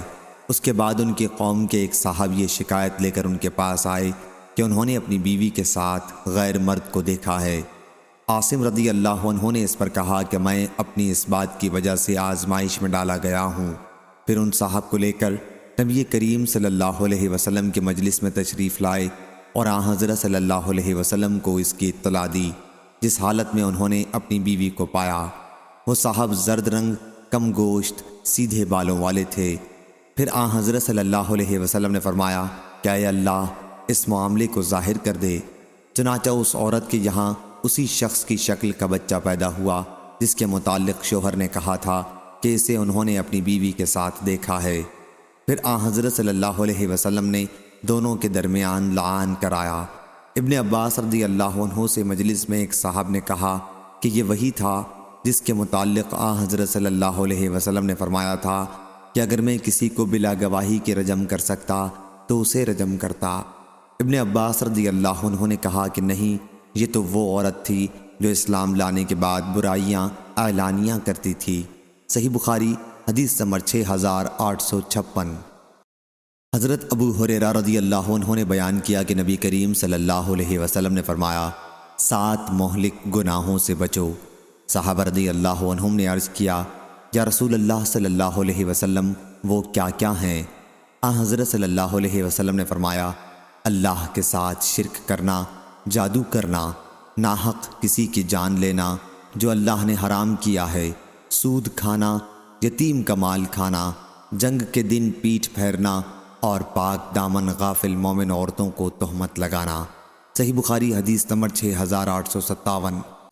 حضرت ابو ہریرہ رضی اللہ عنہ نے بیان کیا کہ میں نے ابو القاسم صلی اللہ علیہ وسلم سے سنا، آپ صلی اللہ علیہ وسلم نے فرمایا کہ جس نے اپنے غلام پر تہمت لگائی حالانکہ غلام اس تہمت سے بری تھا تو قیامت کے دن اسے کوڑے لگائے جائیں گے سوائے اس کے کہ اس کی بات صحیح ہو۔ صحیح بخاری حدیث نمبر 6858۔ ابو ہریرہ اور زید بن خالد جہنی رضی اللہ عنہ نے بیان کیا کہ ایک آدمی رسول اللہ صلی اللہ علیہ وسلم کی خدمت میں آیا اور کہا کہ میں آپ کو اللہ کی قسم دیتا ہوں، آپ ہمارے درمیان کتاب اللہ کے مطابق فیصلہ کر دیں۔ اس پر فریق مخالف کھڑا ہوا، یہ زیادہ سمجھدار تھا اور کہا کہ انہوں نے سچ کہا، ہمارا فیصلہ کتاب اللہ کے مطابق کیجیے، اور یا رسول اللہ صلی اللہ علیہ وسلم مجھے گفتگو کی اجازت دیجیے۔ حضرت صلی اللہ علیہ وسلم نے فرمایا کہیے۔ انہوں نے کہا کہ میرا لڑکا ان کے یہاں مزدوری کرتا تھا، پھر اس نے ان کی بیوی کے ساتھ زنا کر لیا، میں نے اس کے فدیے میں 100 بکریاں اور 1 خادم دیا۔ پھر میں نے اہل علم سے پوچھا تو انہوں نے مجھے بتایا کہ میرے بیٹے کو 100 کوڑے اور 1 سال جلا وطنی کی سزا ملنی چاہیے اور اس کی بیوی کو رجم کیا جائے گا۔ حضرت صلی اللہ علیہ وسلم نے فرمایا اس ذات کی قسم جس کے ہاتھ میں میری جان ہے، میں تمہارا فیصلہ کتاب اللہ کے مطابق ہی کروں گا۔ 100 بکریاں اور خادم تمہیں واپس ملیں گے، اور تمہارے بیٹے کو 100 کوڑے اور 1 سال جلا وطنی کی سزا دی جائے گی۔ اور اے انیس رضی اللہ عنہ، اس کی عورت کے پاس صبح جانا اور اس سے پوچھنا، اگر وہ زنا کا اقرار کر لے تو اسے رجم کرنا۔ اس عورت نے اقرار کر لیا اور وہ رجم کر دی گئی۔ صحیح بخاری حدیث نمبر 6859، 6860۔ حضرت عبداللہ بن مسعود رضی اللہ عنہ نے بیان کیا کہ ایک صاحب یعنی خدا آپ نے کہا، یا رسول اللہ صلی اللہ علیہ وسلم، اللہ کے نزدیک کون سا گناہ سب سے بڑا ہے؟ حضرت صلی اللہ علیہ وسلم نے فرمایا، یہ کہ تم اللہ کا کسی کو شریک ٹھہراؤ جبکہ اس نے تمہیں پیدا کیا ہے۔ پوچھا پھر کون؟ حضرت صلی اللہ علیہ وسلم نے فرمایا، پھر یہ کہ تم اپنے لڑکے کو اس ڈر سے مار ڈالو کہ وہ تمہارے ساتھ کھانا کھائے گا۔ پوچھا پھر کون؟ فرمایا پھر یہ کہ تم اپنے پڑوسی کی بیوی سے زنا کرو۔ پھر اللہ تعالیٰ نے اس کی تصدیق میں یہ آیت نازل کی، اور وہ لوگ جو اللہ کے ساتھ کسی دوسرے معبود کو نہیں پکارتے اور نہ کسی ایسے انسان کی ناحق جان لیتے ہیں جسے اللہ نے حرام کیا ہے، اور نہ زنا کرتے ہیں، اور جو کوئی ایسا کرے گا، آخر آیت تک۔ صحیح بخاری حدیث نمبر 6861۔ ابن عمر رضی اللہ عنہ نے بیان کیا کہ رسول اللہ صلی اللہ علیہ وسلم نے فرمایا، مومن اس وقت تک اپنے دین کے بارے میں برابر کشادہ رہتا ہے، اسے ہر وقت مغفرت کی امید رہتی ہے، جب تک ناحق خون نہ کرے۔ جہاں ناحق کیا تو مغفرت کا دروازہ تنگ ہو جاتا ہے۔ صحیح بخاری حدیث نمبر 6862۔ اسحاق بن سعید نے بیان کیا، انہوں نے کہا، میں نے اپنے والد سے سنا، وہ حضرت عبداللہ بن عمر رضی اللہ عنہ سے بیان کرتے تھے کہ ہلاکت کا بھنور جس میں گرنے کے بعد پھر نکلنے کی امید نہیں ہے، وہ ناحق خون کرنا ہے جس کو اللہ تعالیٰ نے حرام کیا ہے۔ صحیح بخاری حدیث نمبر 6863۔ عبداللہ رضی اللہ عنہ نے بیان کیا کہ نبی کریم صلی اللہ علیہ وسلم نے فرمایا، سب سے پہلے قیامت کے دن لوگوں کے درمیان خون خرابے کے فیصلے جات کیے جائیں گے۔ صحیح بخاری حدیث نمبر 6864۔ مقداد بن عمر الکندی رضی اللہ عنہ نے بیان کیا، وہ بدر کی لڑائی میں نبی کریم صلی اللہ علیہ وسلم کے ساتھ تھے۔ کیا آپ نے پوچھا، یا رسول اللہ صلی اللہ علیہ وسلم، اگر جنگ کے دوران میری کسی کافر سے مٹ بھیڑ ہو جائے اور ہم ایک دوسرے کو قتل کرنے کی کوشش کرنے لگیں، پھر وہ میرے ہاتھ پر اپنی تلوار مار کر اسے کاٹ دے، اور اس کے بعد کسی درخت کی آڑ لے کر کہے کہ میں اللہ پر ایمان لایا، تو کیا میں اسے اس کے اس اقرار کے بعد قتل کر سکتا ہوں؟ حضرت صلی اللہ علیہ وسلم نے فرمایا کہ اسے قتل نہ کرنا۔ انہوں نے عرض کیا، یا رسول اللہ صلی اللہ علیہ وسلم، اس نے تو میرا ہاتھ بھی کاٹ ڈالا، اور یہ اقرار اس وقت کیا جب اسے یقین ہو گیا کہ اب میں اسے قتل ہی کر دوں گا۔ حضرت صلی اللہ علیہ وسلم نے فرمایا، اسے قتل نہ کرنا، کیونکہ اگر تم نے اسے اسلام لانے کے بعد قتل کر دیا تو وہ تمہارے مرتبے میں ہوگا جو تمہارا اسے قتل سے پہلے تھا، یعنی معصوم معلوم الدم، اور تم اس کے مرتبے میں ہوگے جو اس کا اس کلمے کے اقرار سے پہلے تھا جو اس نے اب کیا ہے، یعنی ظالم مباح الدم۔ صحیح بخاری حدیث نمبر 6865۔ ابن عباس رضی اللہ عنہ نے بیان کیا کہ نبی کریم صلی اللہ علیہ وسلم نے حضرت مقداد رضی اللہ عنہ سے فرمایا تھا کہ اگر کوئی مسلمان کافروں کے ساتھ رہتا ہو، پھر وہ ڈر کے مارے اپنا ایمان چھپاتا ہو، اگر وہ اپنا ایمان ظاہر کر دے اور تو اس کو مار ڈالے، یہ کیوں کر درست ہوگا؟ خود تو بھی تو مکے میں پہلے اپنا ایمان چھپاتا تھا۔ صحیح بخاری حدیث نمبر 6866۔ سفیان بن عینہ نے بیان کیا، ان سے عامش نے، ان سے عبداللہ بن مرہ نے، ان سے مسروق نے، اور ان سے حضرت عبداللہ بن مسعود رضی اللہ عنہ نے کہ نبی کریم صلی اللہ علیہ وسلم نے فرمایا، جو جان ناحق قتل کی جائے اس کے گناہ کا ایک حصہ آدم علیہ السلام کے پہلے بیٹے قابیل پر پڑتا ہے۔ صحیح بخاری حدیث نمبر 6867۔ واقد بن عبداللہ نے خبر دی، انہوں نے کہا، مجھ کو میرے والد نے اور انہوں نے عبداللہ بن عمر رضی اللہ عنہ سے بیان کیا کہ نبی کریم صلی اللہ علیہ وسلم نے فرمایا، میرے بعد کافر نہ بن جانا کہ تم میں سے بعض کی گردن مارنے لگ جائیں۔ صحیح بخاری حدیث نمبر 6868۔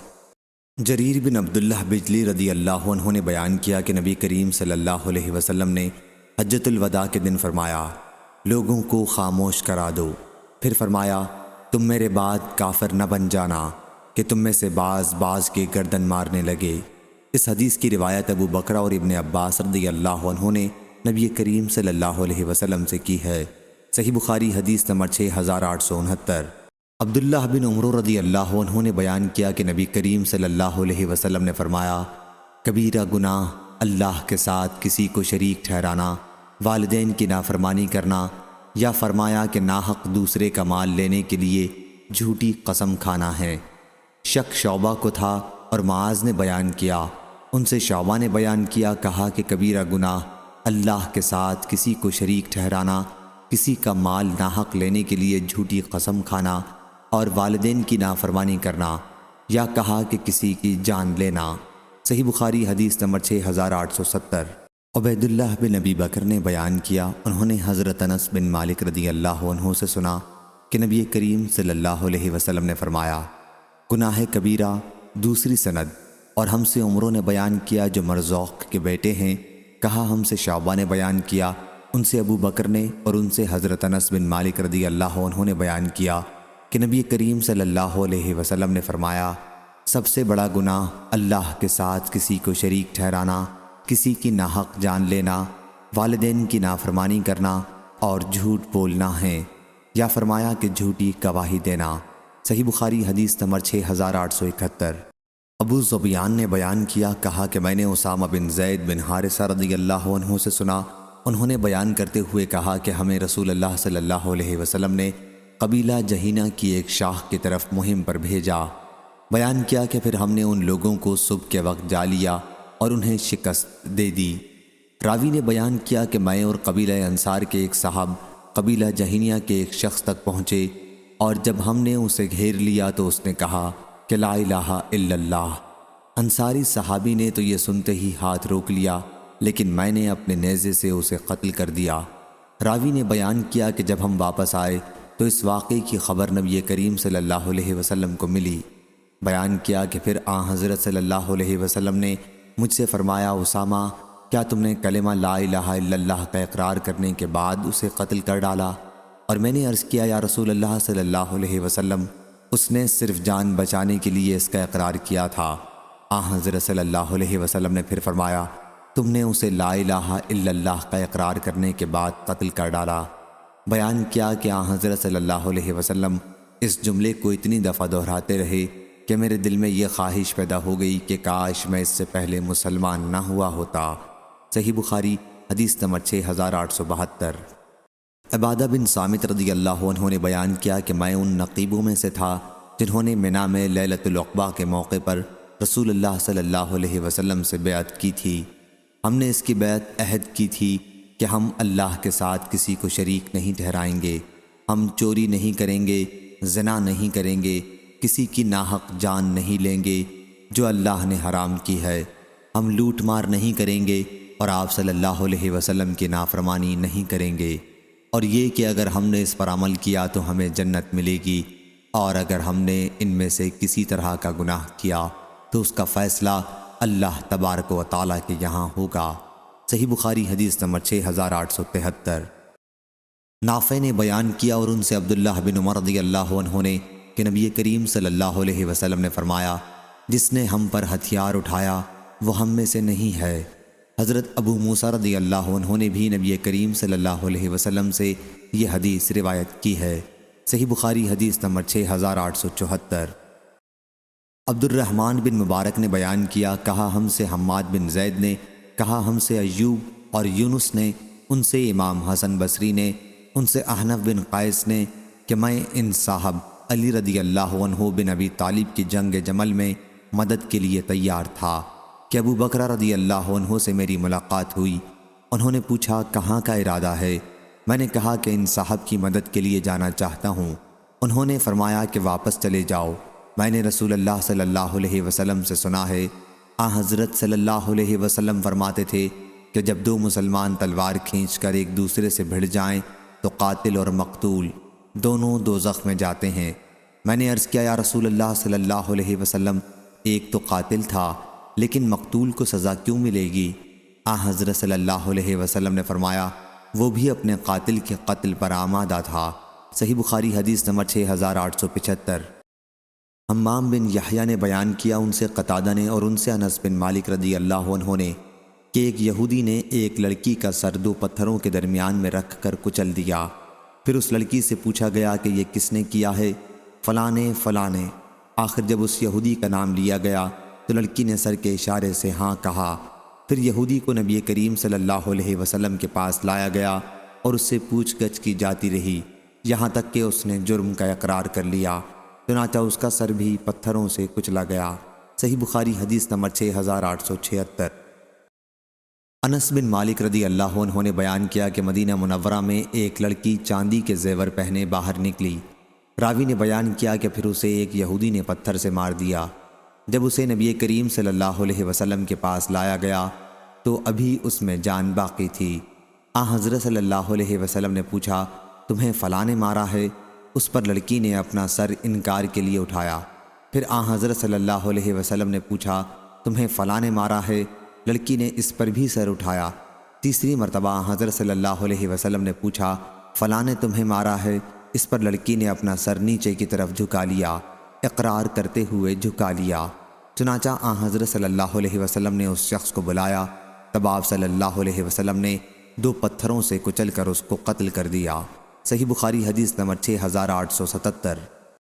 عبداللہ رضی اللہ عنہ نے بیان کیا کہ رسول اللہ صلی اللہ علیہ وسلم نے فرمایا، کسی مسلمان کا خون جو کلمہ لا الہ الا اللہ محمد رسول اللہ صلی اللہ علیہ وسلم کا ماننے والا ہو، حلال نہیں ہے، البتہ 3 صورتوں میں جائز ہے: جان کے بدلے جان لینے والا، شادی شدہ ہو کر زنا کرنے والا، اور اسلام سے نکل جانے والا مرتد، جماعت کو چھوڑ دینے والا۔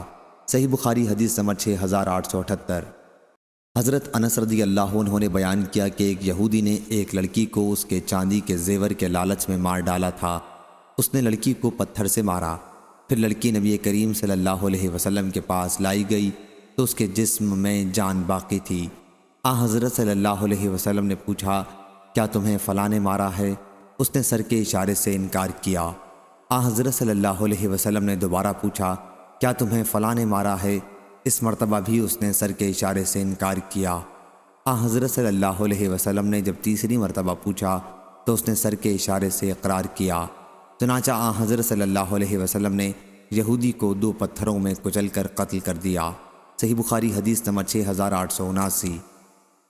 ابو نعیم نے بیان کیا، کہا ہم سے شیبان نحوی نے، ان سے یحییٰ نے، ان سے ابو سلمہ نے اور ان سے ابو ہریرہ رضی اللہ عنہ نے کہ قبیلہ خزاعہ کے لوگوں نے ایک آدمی کو قتل کر دیا تھا۔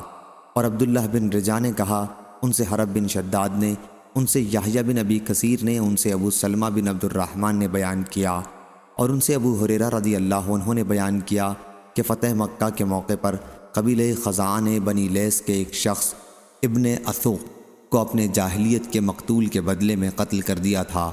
اس پر رسول اللہ صلی اللہ علیہ وسلم کھڑے ہوئے اور فرمایا، اللہ تعالیٰ نے مکہ مکرمہ سے ہاتھیوں کے شاہ یمن ابرہہ کے لشکر کو روک دیا تھا، لیکن اس نے اپنے رسول صلی اللہ علیہ وسلم اور مومنوں کو اس پر غلبہ دیا۔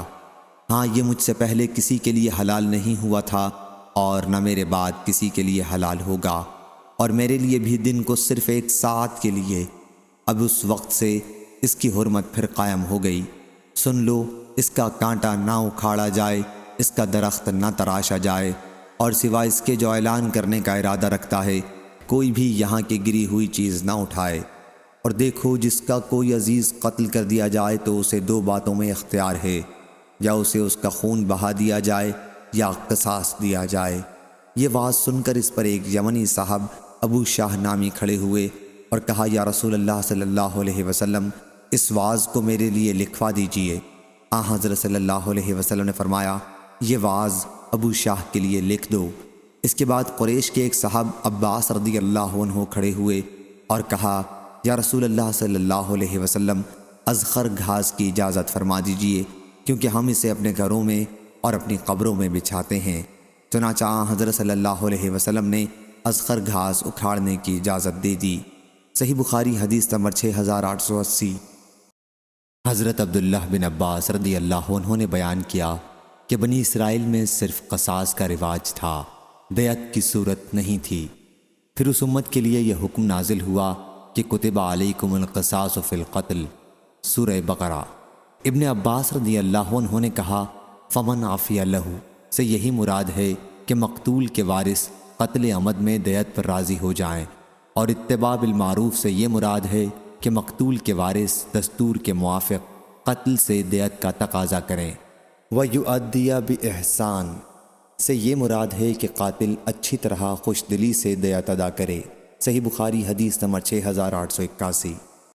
ابن عباس رضی اللہ عنہ نے بیان کیا کہ اللہ تعالیٰ کے نزدیک لوگوں مسلمانوں میں سب سے زیادہ مبغوض 3 طرح کے لوگ ہیں: حرم میں زیادتی کرنے والا، دوسرا جو اسلام میں جاہلیت کی رسموں پر چلنے کا خواہش مند ہو، تیسرے وہ شخص جو کسی آدمی کا ناحق خون کرنے کے لیے اس کے پیچھے لگے۔ صحیح بخاری حدیث نمبر 6882۔ علی بن مسہر نے بیان کیا، ان سے ہشام بن عروہ نے، ان سے ان کے والد نے، اور ان سے حضرت عائشہ رضی اللہ عنہا نے کہ مشرکین نے احد کی لڑائی میں پہلے شکست کھائی تھی۔ دوسری سند امام بخاری نے کہا مجھ سے محمد بن حرب نے بیان کیا، ان سے ابو مروان یحییٰ بن ابی زکریہ واسطی نے بیان کیا، ان سے ہشام نے، ان سے عروہ نے، اور ان سے حضرت عائشہ رضی اللہ عنہا نے بیان کیا کہ ابلیس احد کی لڑائی میں لوگوں میں چیخا، اے اللہ کے بندو اپنے پیچھے والوں سے، مگر یہ سنتے ہی آگے کے مسلمان پیچھے کی طرف پلٹ پڑے، یہاں تک کہ مسلمانوں نے غلطی میں حذیفہ رضی اللہ عنہ کے والد حضرت یمان رضی اللہ عنہ کو قتل کر دیا۔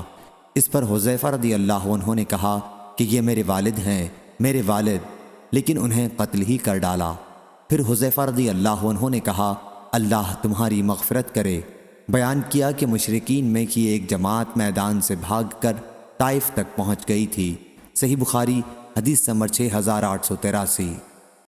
انس بن مالک رضی اللہ عنہ نے بیان کیا کہ ایک یہودی نے ایک لڑکی کا سر 2 پتھروں کے درمیان میں لے کر کچل دیا تھا۔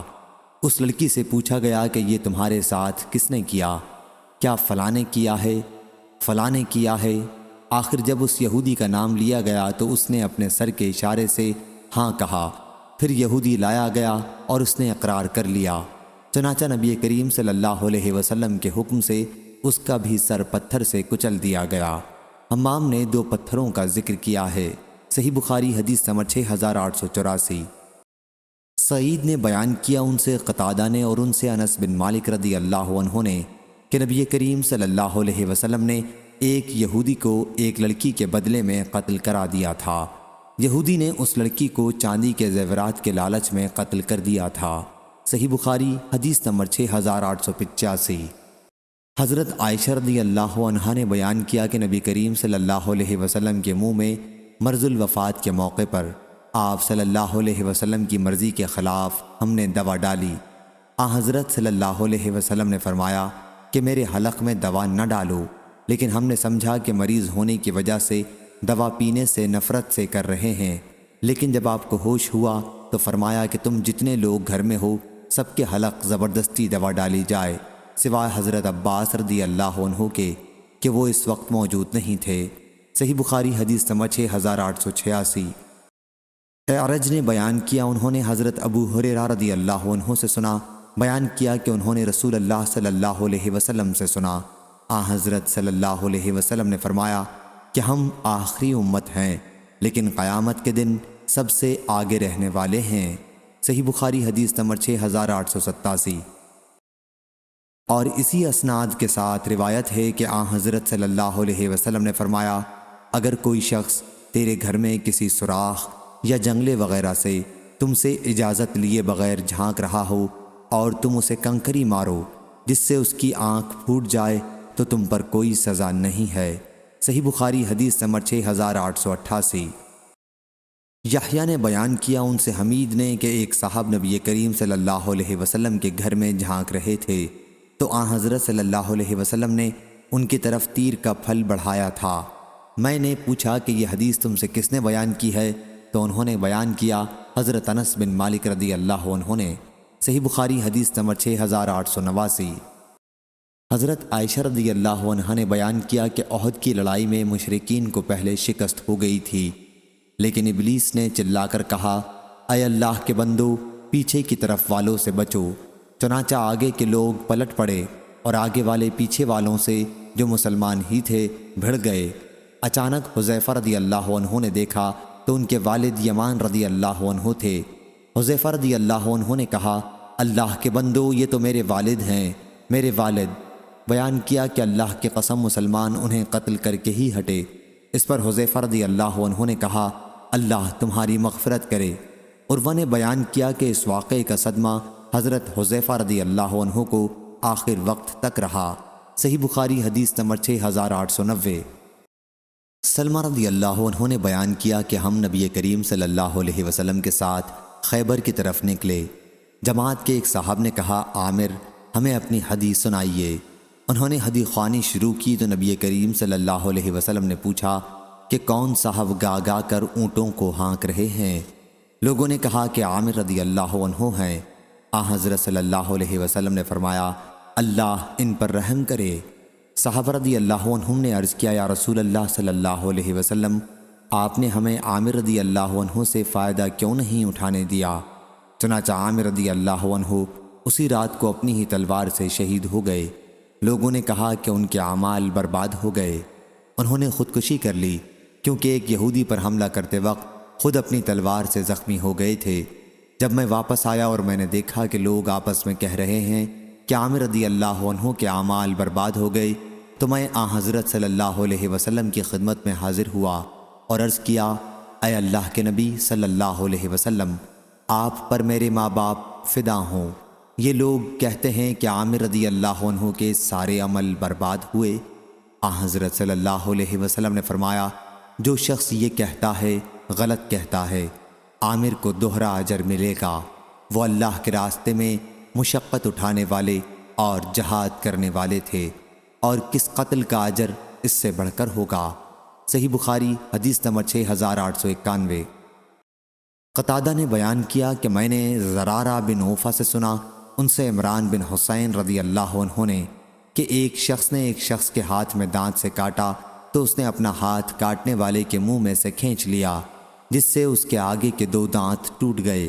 پھر دونوں اپنا جھگڑا نبی کریم صلی اللہ علیہ وسلم کے پاس لائے تو حضرت صلی اللہ علیہ وسلم نے فرمایا کہ تم اپنے ہی بھائی کو اس طرح دانت سے کاٹتے ہو جیسے اونٹ کاٹتا ہے، تمہیں دیت نہیں ملے گی۔ صحیح بخاری حدیث نمبر 6892۔ ابو عاصم نے بیان کیا، ان سے ابن جریج نے، ان سے عطا نے، ان سے صفوان بن یعلا نے اور ان سے ان کے والد نے کہا کہ میں ایک غزوے میں باہر تھا اور ایک شخص نے دانت سے کاٹ لیا تھا، جس کی وجہ سے اس کے آگے والے دانت ٹوٹ گئے تھے۔ پھر رسول اللہ صلی اللہ علیہ وسلم نے اس مقدمے کو باطل قرار دے کر اس کی دیت نہیں دلائی۔ صحیح بخاری حدیث نمبر 6893۔ حمید طویل نے بیان کیا، ان سے انس رضی اللہ عنہ نے، کہ نظر کی بیٹی نے ایک لڑکی کے منہ پر تمانچہ مارا تھا اور اس کے دانت ٹوٹ گئے تھے۔ لوگ نبی کریم صلی اللہ علیہ وسلم کے پاس مقدمہ لائے تو حضرت صلی اللہ علیہ وسلم نے قصاص کا حکم دیا۔ صحیح بخاری حدیث نمبر 6894۔ شعبہ نے بیان کیا، ان سے قتادہ نے، ان سے اکرمہ نے اور ان سے ابن عباس رضی اللہ عنہ نے، کہ نبی کریم صلی اللہ علیہ وسلم نے فرمایا، اور یہ برابر یعنی چھنگلیا اور انگوٹھا دیت میں برابر ہیں۔ صحیح بخاری حدیث نمبر 6895۔ ابن عباس رضی اللہ عنہ نے بیان کیا کہ میں نے نبی کریم صلی اللہ علیہ وسلم سے اسی طرح سنا۔ صحیح بخاری حدیث نمبر 6896۔ عائشہ رضی اللہ عنہا نے کہا، ہم نے نبی کریم صلی اللہ علیہ وسلم کے مرض میں آپ کے منہ میں زبردستی دوا ڈالی، حالانکہ حضرت صلی اللہ علیہ وسلم اشارہ کرتے رہے کہ دوا نہ ڈالی جائے، لیکن ہم نے سمجھا کہ مریض کو دوا سے جو نفرت ہوتی ہے اس کی وجہ سے حضرت صلی اللہ علیہ وسلم فرما رہے ہیں۔ پھر جب آپ صلی اللہ علیہ وسلم کو افاقہ ہوا تو فرمایا، میں نے تمہیں نہیں کہا تھا کہ دوا نہ ڈالو؟ بیان کیا کہ ہم نے عرض کیا، آپ نے دوا سے ناگواری کی وجہ سے ایسا کیا ہوگا۔ اس پر حضرت صلی اللہ علیہ وسلم نے فرمایا کہ تم میں سے ہر ایک کے منہ میں دوا ڈالی جائے اور میں دیکھتا رہوں گا، سوائے عباس رضی اللہ عنہ کے، کیونکہ وہ اس وقت وہاں موجود ہی نہ تھے۔ صحیح بخاری حدیث نمبر 6897۔ سعید بن عبید نے بیان کیا ان سے بشیر بن یسار نے، وہ کہتے تھے کہ قبیلہ انصار کے ایک صاحب سہل بن ابی حتمہ نے انہیں خبر دی کہ ان کی قوم کے کچھ لوگ خیبر گئے اور اپنے اپنے کاموں کے لیے مختلف جگہوں میں الگ الگ گئے۔ پھر اپنے میں کے ایک شخص کو مقتول پایا۔ جنہیں وہ مقتول ملے تھے ان سے ان لوگوں نے کہا ہمارے ساتھی کو تم نے قتل کیا ہے؟ انہوں نے کہا کہ نہ ہم نے قتل کیا اور نہ ہمیں قاتل کا پتہ معلوم ہے۔ پھر یہ لوگ نبی کریم صلی اللہ علیہ وسلم کے پاس گئے اور کہا یا رسول اللہ صلی اللہ علیہ وسلم، ہم خیبر گئے اور پھر ہم نے وہاں اپنے ایک ساتھی کو مقتول پایا۔ حضرت صلی اللہ علیہ وسلم نے فرمایا کہ تم میں جو بڑا ہے وہ بات کرے۔ حضرت صلی اللہ علیہ وسلم نے فرمایا کہ قاتل کے خلاف گواہی لاؤ۔ انہوں نے کہا کہ ہمارے پاس کوئی گواہی نہیں ہے۔ حضرت صلی اللہ علیہ وسلم نے فرمایا کہ پھر یہ یہودی قسم کھائیں گے اور ان کی قسم پر فیصلہ ہوگا۔ انہوں نے کہا کہ یہودیوں کی قسموں کا کوئی اعتبار نہیں۔ حضرت صلی اللہ علیہ وسلم نے اسے پسند نہیں فرمایا کہ مقتول کا خون رائیگاں جائے، چنانچہ آپ نے صدقے کے اونٹوں میں سے 100 اونٹ خود ہی دیت میں دیے۔ صحیح بخاری حدیث نمبر 6898۔ ابو قلابہ نے بیان کیا کہ عمر بن عبدالعزیز نے ایک دن دربار عام کیا اور سب کو اجازت دی۔ لوگ داخل ہوئے تو انہوں نے پوچھا قسامہ کے بارے میں تمہارا کیا خیال ہے؟ کسی نے کہا کہ قسامہ کے ذریعے قصاص لینا حق ہے اور خلفاء نے اس کے ذریعے قصاص لیا ہے۔ اس پر انہوں نے مجھ سے پوچھا ابو قلابہ تمہاری کیا رائے ہے؟ اور مجھے عوام کے ساتھ لا کھڑا کر دیا۔ میں نے عرض کیا امیر المومنین، آپ کے پاس عرب کے سردار اور شریف لوگ رہتے ہیں، آپ کی کیا رائے ہوگی اگر ان میں سے 50 آدمی کسی دمشق کے شادی شدہ شخص کے بارے میں زنا کی گواہی دیں جبکہ ان لوگوں نے اس شخص کو دیکھا بھی نہ ہو؟ کیا آپ ان کی گواہی پر اس شخص کو رجم کر دیں گے؟ امیر المومنین نے فرمایا کہ نہیں۔ پھر میں نے کہا آپ کا کیا خیال ہے اگر انہی اشراف عرب میں 50 افراد حمس کے کسی شخص کے متعلق چوری کی گواہی دے دیں، اس کو بغیر دیکھے، تو کیا آپ اس کا ہاتھ کاٹ دیں گے؟ فرمایا کہ نہیں۔ پھر میں نے کہا پس خدا کی قسم کہ رسول اللہ صلی اللہ علیہ وسلم نے کبھی کسی کو 3 حالتوں کے سوا قتل نہیں کرایا۔ ایک وہ شخص جس نے کسی کو ظلماً قتل کیا ہو، اس کے بدلے میں قتل کیا گیا ہو۔ دوسرا وہ شخص جس نے شادی کے بعد زنا کیا ہو۔ تیسرا وہ شخص جس نے اللہ اور اس کے رسول سے جنگ کی ہو اور اسلام سے پھر گیا ہو۔ لوگوں نے اس پر کہا کیا انس بن مالک رضی اللہ عنہ نے یہ حدیث نہیں بیان کی ہے کہ نبی کریم صلی اللہ علیہ وسلم نے چوری کے معاملے میں ہاتھ پیر کاٹ دیے اور آنکھوں میں سلائی پھروائی تھی اور پھر انہیں دھوپ میں ڈلوا دیا تھا؟ میں نے کہا کہ میں آپ لوگوں کو حضرت انس بن مالک رضی اللہ عنہ کی حدیث سناتا ہوں۔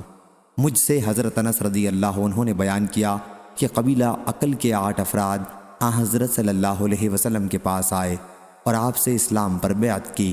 پھر مدینہ منورہ کی آب و ہوا انہیں ناموافق ہوئی اور وہ بیمار پڑ گئے تو انہوں نے حضرت صلی اللہ علیہ وسلم سے اس کی شکایت کی۔ حضرت صلی اللہ علیہ وسلم نے ان سے فرمایا کہ پھر کیوں نہیں تم ہمارے چرواہے کے ساتھ اس کے اونٹوں میں چلے جاتے اور اونٹوں کا دودھ اور ان کا پیشاب پیتے؟ انہوں نے عرض کیا کیوں نہیں؟ چنانچہ وہ نکل گئے اور اونٹوں کا دودھ اور پیشاب پیا اور صحت مند ہو گئے، اور پھر انہوں نے حضرت صلی اللہ علیہ وسلم کے چرواہے کو قتل کر دیا اور ہنکا لے گئے۔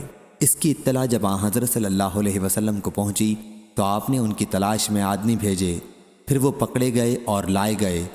حضرت صلی اللہ علیہ وسلم نے حکم دیا اور ان کے بھی ہاتھ اور پاؤں کاٹ دیے گئے اور ان کی آنکھوں میں سلائی پھیر دی گئی، پھر انہیں دھوپ میں ڈلوا دیا اور آخر وہ مر گئے۔ میں نے کہا کہ ان کے عمل سے بڑھ کر اور جرم کیا ہو سکتا ہے؟ اسلام سے پھر گئے اور قتل کیا اور چوری کی۔ انبسا بن سعید نے کہا میں نے آج جیسی بات کبھی نہیں سنی تھی۔ میں نے کہا انبسا کیا تم میری حدیث رد کرتے ہو؟ انہوں نے کہا کہ نہیں، آپ نے یہ حدیث واقعے کے مطابق بیان کر دی ہے۔ واللہ اہل شام کے ساتھ اس وقت تک خیر و بھلائی رہے گی جب تک یہ شیخ ابو قلابہ ان میں موجود رہیں گے۔ میں نے کہا کہ اس قسامہ کے سلسلے میں حضرت صلی اللہ علیہ وسلم کی ایک سنت ہے۔ انصار کے کچھ لوگ آپ کے پاس آئے اور حضرت صلی اللہ علیہ وسلم سے بات کی۔ پھر ان میں سے ایک صاحب ان کے سامنے ہی نکلے خیبر کے ارادے سے اور وہاں قتل کر دیے گئے۔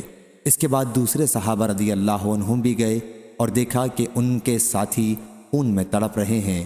ان لوگوں نے واپس آ کر حضرت صلی اللہ علیہ وسلم کو اس کی اطلاع دی اور کہا یا رسول اللہ صلی اللہ علیہ وسلم ہمارے ساتھ گفتگو کر رہے تھے اور اچانک وہ ہمیں خیبر میں خون میں تڑپتے ملے۔ پھر حضرت صلی اللہ علیہ وسلم نکلے اور پوچھا کہ تمہارا کس پر شبہ ہے کہ انہوں نے ان کو قتل کیا ہے؟ صحابہ رضی اللہ عنہم نے کہا کہ ہم سمجھتے ہیں کہ یہودیوں نے ہی قتل کیا ہے۔ پھر آپ نے یہودیوں کو بلا بھیجا اور ان سے پوچھا کیا تم نے انہیں قتل کیا ہے؟ انہوں نے انکار کر دیا۔ آپ نے فرمایا کیا تم مان جاؤ گے اگر 50 یہودی اس کی قسم کھا لیں کہ انہوں نے مقتول کو قتل نہیں کیا؟ صحابہ رضی اللہ عنہم نے عرض کیا یہ لوگ ذرا بھی پرواہ نہیں کریں گے کہ ہم سب کو قتل کرنے کے بعد پھر قسم کھا لیں کہ قتل انہوں نے نہیں کیا ہے۔ حضرت صلی اللہ علیہ وسلم نے فرمایا تو پھر تم میں سے 50 آدمی قسم کھا لیں اور خون بہا کے مستحق ہو جائیں۔ صحابہ رضی اللہ عنہم نے عرض کیا ہم بھی قسم کھانے کے لیے تیار نہیں ہیں۔ چنانچہ حضرت صلی اللہ علیہ وسلم نے انہیں اپنے پاس سے خون بہا دیا۔ ابو قلابہ نے کہا کہ میں نے کہا زمانے جاہلیت میں قبیلہ ہذیل کے لوگوں نے اپنے ایک آدمی کو اپنے میں سے نکال دیا تھا۔ پھر وہ شخص بطحا میں یمن کے ایک شخص کے گھر رات کو آیا۔ اتنے میں ان سے کوئی شخص بیدار ہو گیا اور اس نے اس پر تلوار سے حملہ کر کے قتل کر دیا۔ اس کے بعد ہذیل کے لوگ آئے اور انہوں نے یمنی کو جس نے قتل کیا تھا پکڑ کر حضرت عمر رضی اللہ عنہ کے پاس لے گئے حج کے زمانے میں اور کہا کہ اس نے ہمارے آدمی کو قتل کر دیا ہے۔ یمنی نے کہا کہ انہوں نے اسے اپنی برادری سے نکال دیا تھا۔ حضرت عمر رضی اللہ عنہ نے فرمایا کہ اب ہذیل کے 50 آدمی اس کی قسم کھائیں کہ انہوں نے اسے نکالا نہیں تھا۔ بیان کیا کہ پھر ان میں سے 49 آدمیوں نے قسم کھائی۔ پھر انہی کے قبیلے کا ایک شخص شام سے آیا تو انہوں نے اس سے بھی مطالبہ کیا کہ وہ قسم کھائے، لیکن اس نے اپنی قسم کے بدلے میں 1000 درہم دے کر اپنا پیچھا قسم سے چھڑا لیا۔ ہذلیوں نے اس کی جگہ ایک دوسرے آدمی کو تیار کر لیا۔ پھر وہ مقتول کے بھائی کے پاس گیا اور اپنا ہاتھ اس کے ہاتھ سے ملایا۔ انہوں نے بیان کیا کہ پھر ہم 50 جنہوں نے قسم کھائی تھی روانہ ہوئے۔ جب مقام نخلا پر پہنچے تو بارش نے انہیں آ لیا۔ سب لوگ پہاڑ کے ایک غار میں گھس گئے اور غار ان 50 کے اوپر گر پڑا جنہوں نے قسم کھائی تھی، اور سب کے سب مر گئے، البتہ دونوں ہاتھ ملانے والے بچ گئے۔ لیکن ان کے پیچھے ایک پتھر لڑھک کر گرا اور اس سے مقتول کے بھائی کی ٹانگ ٹوٹ گئی۔ اس کے بعد وہ 1 سال اور زندہ رہا، پھر مر گیا۔ میں نے کہا کہ عبد الملک بن مروان نے قسامہ پر ایک شخص سے قصاص لی تھی، پھر اسے اپنے کیے پر ندامت ہوئی اور اس نے ان 50 کے متعلق جنہوں نے قسم کھائی تھی حکم دیا اور ان کے نام رجسٹر سے کاٹ دیے گئے۔ پھر انہوں نے شام بھیج دیا۔ صحیح بخاری حدیث نمبر 6899۔ عبید اللہ بن ابی بکر بن انس نے بیان کیا اور ان سے حضرت انس بن مالک رضی اللہ عنہ نے کہ ایک آدمی نبی کریم صلی اللہ علیہ وسلم کے ایک حجرے میں جھانکنے لگا تو وہاں حضرت صلی اللہ علیہ وسلم تیر کا پھل لے کر اٹھے اور چاہتے تھے کہ غفلت میں اس کو مار دیں۔ صحیح بخاری حدیث نمبر 6900۔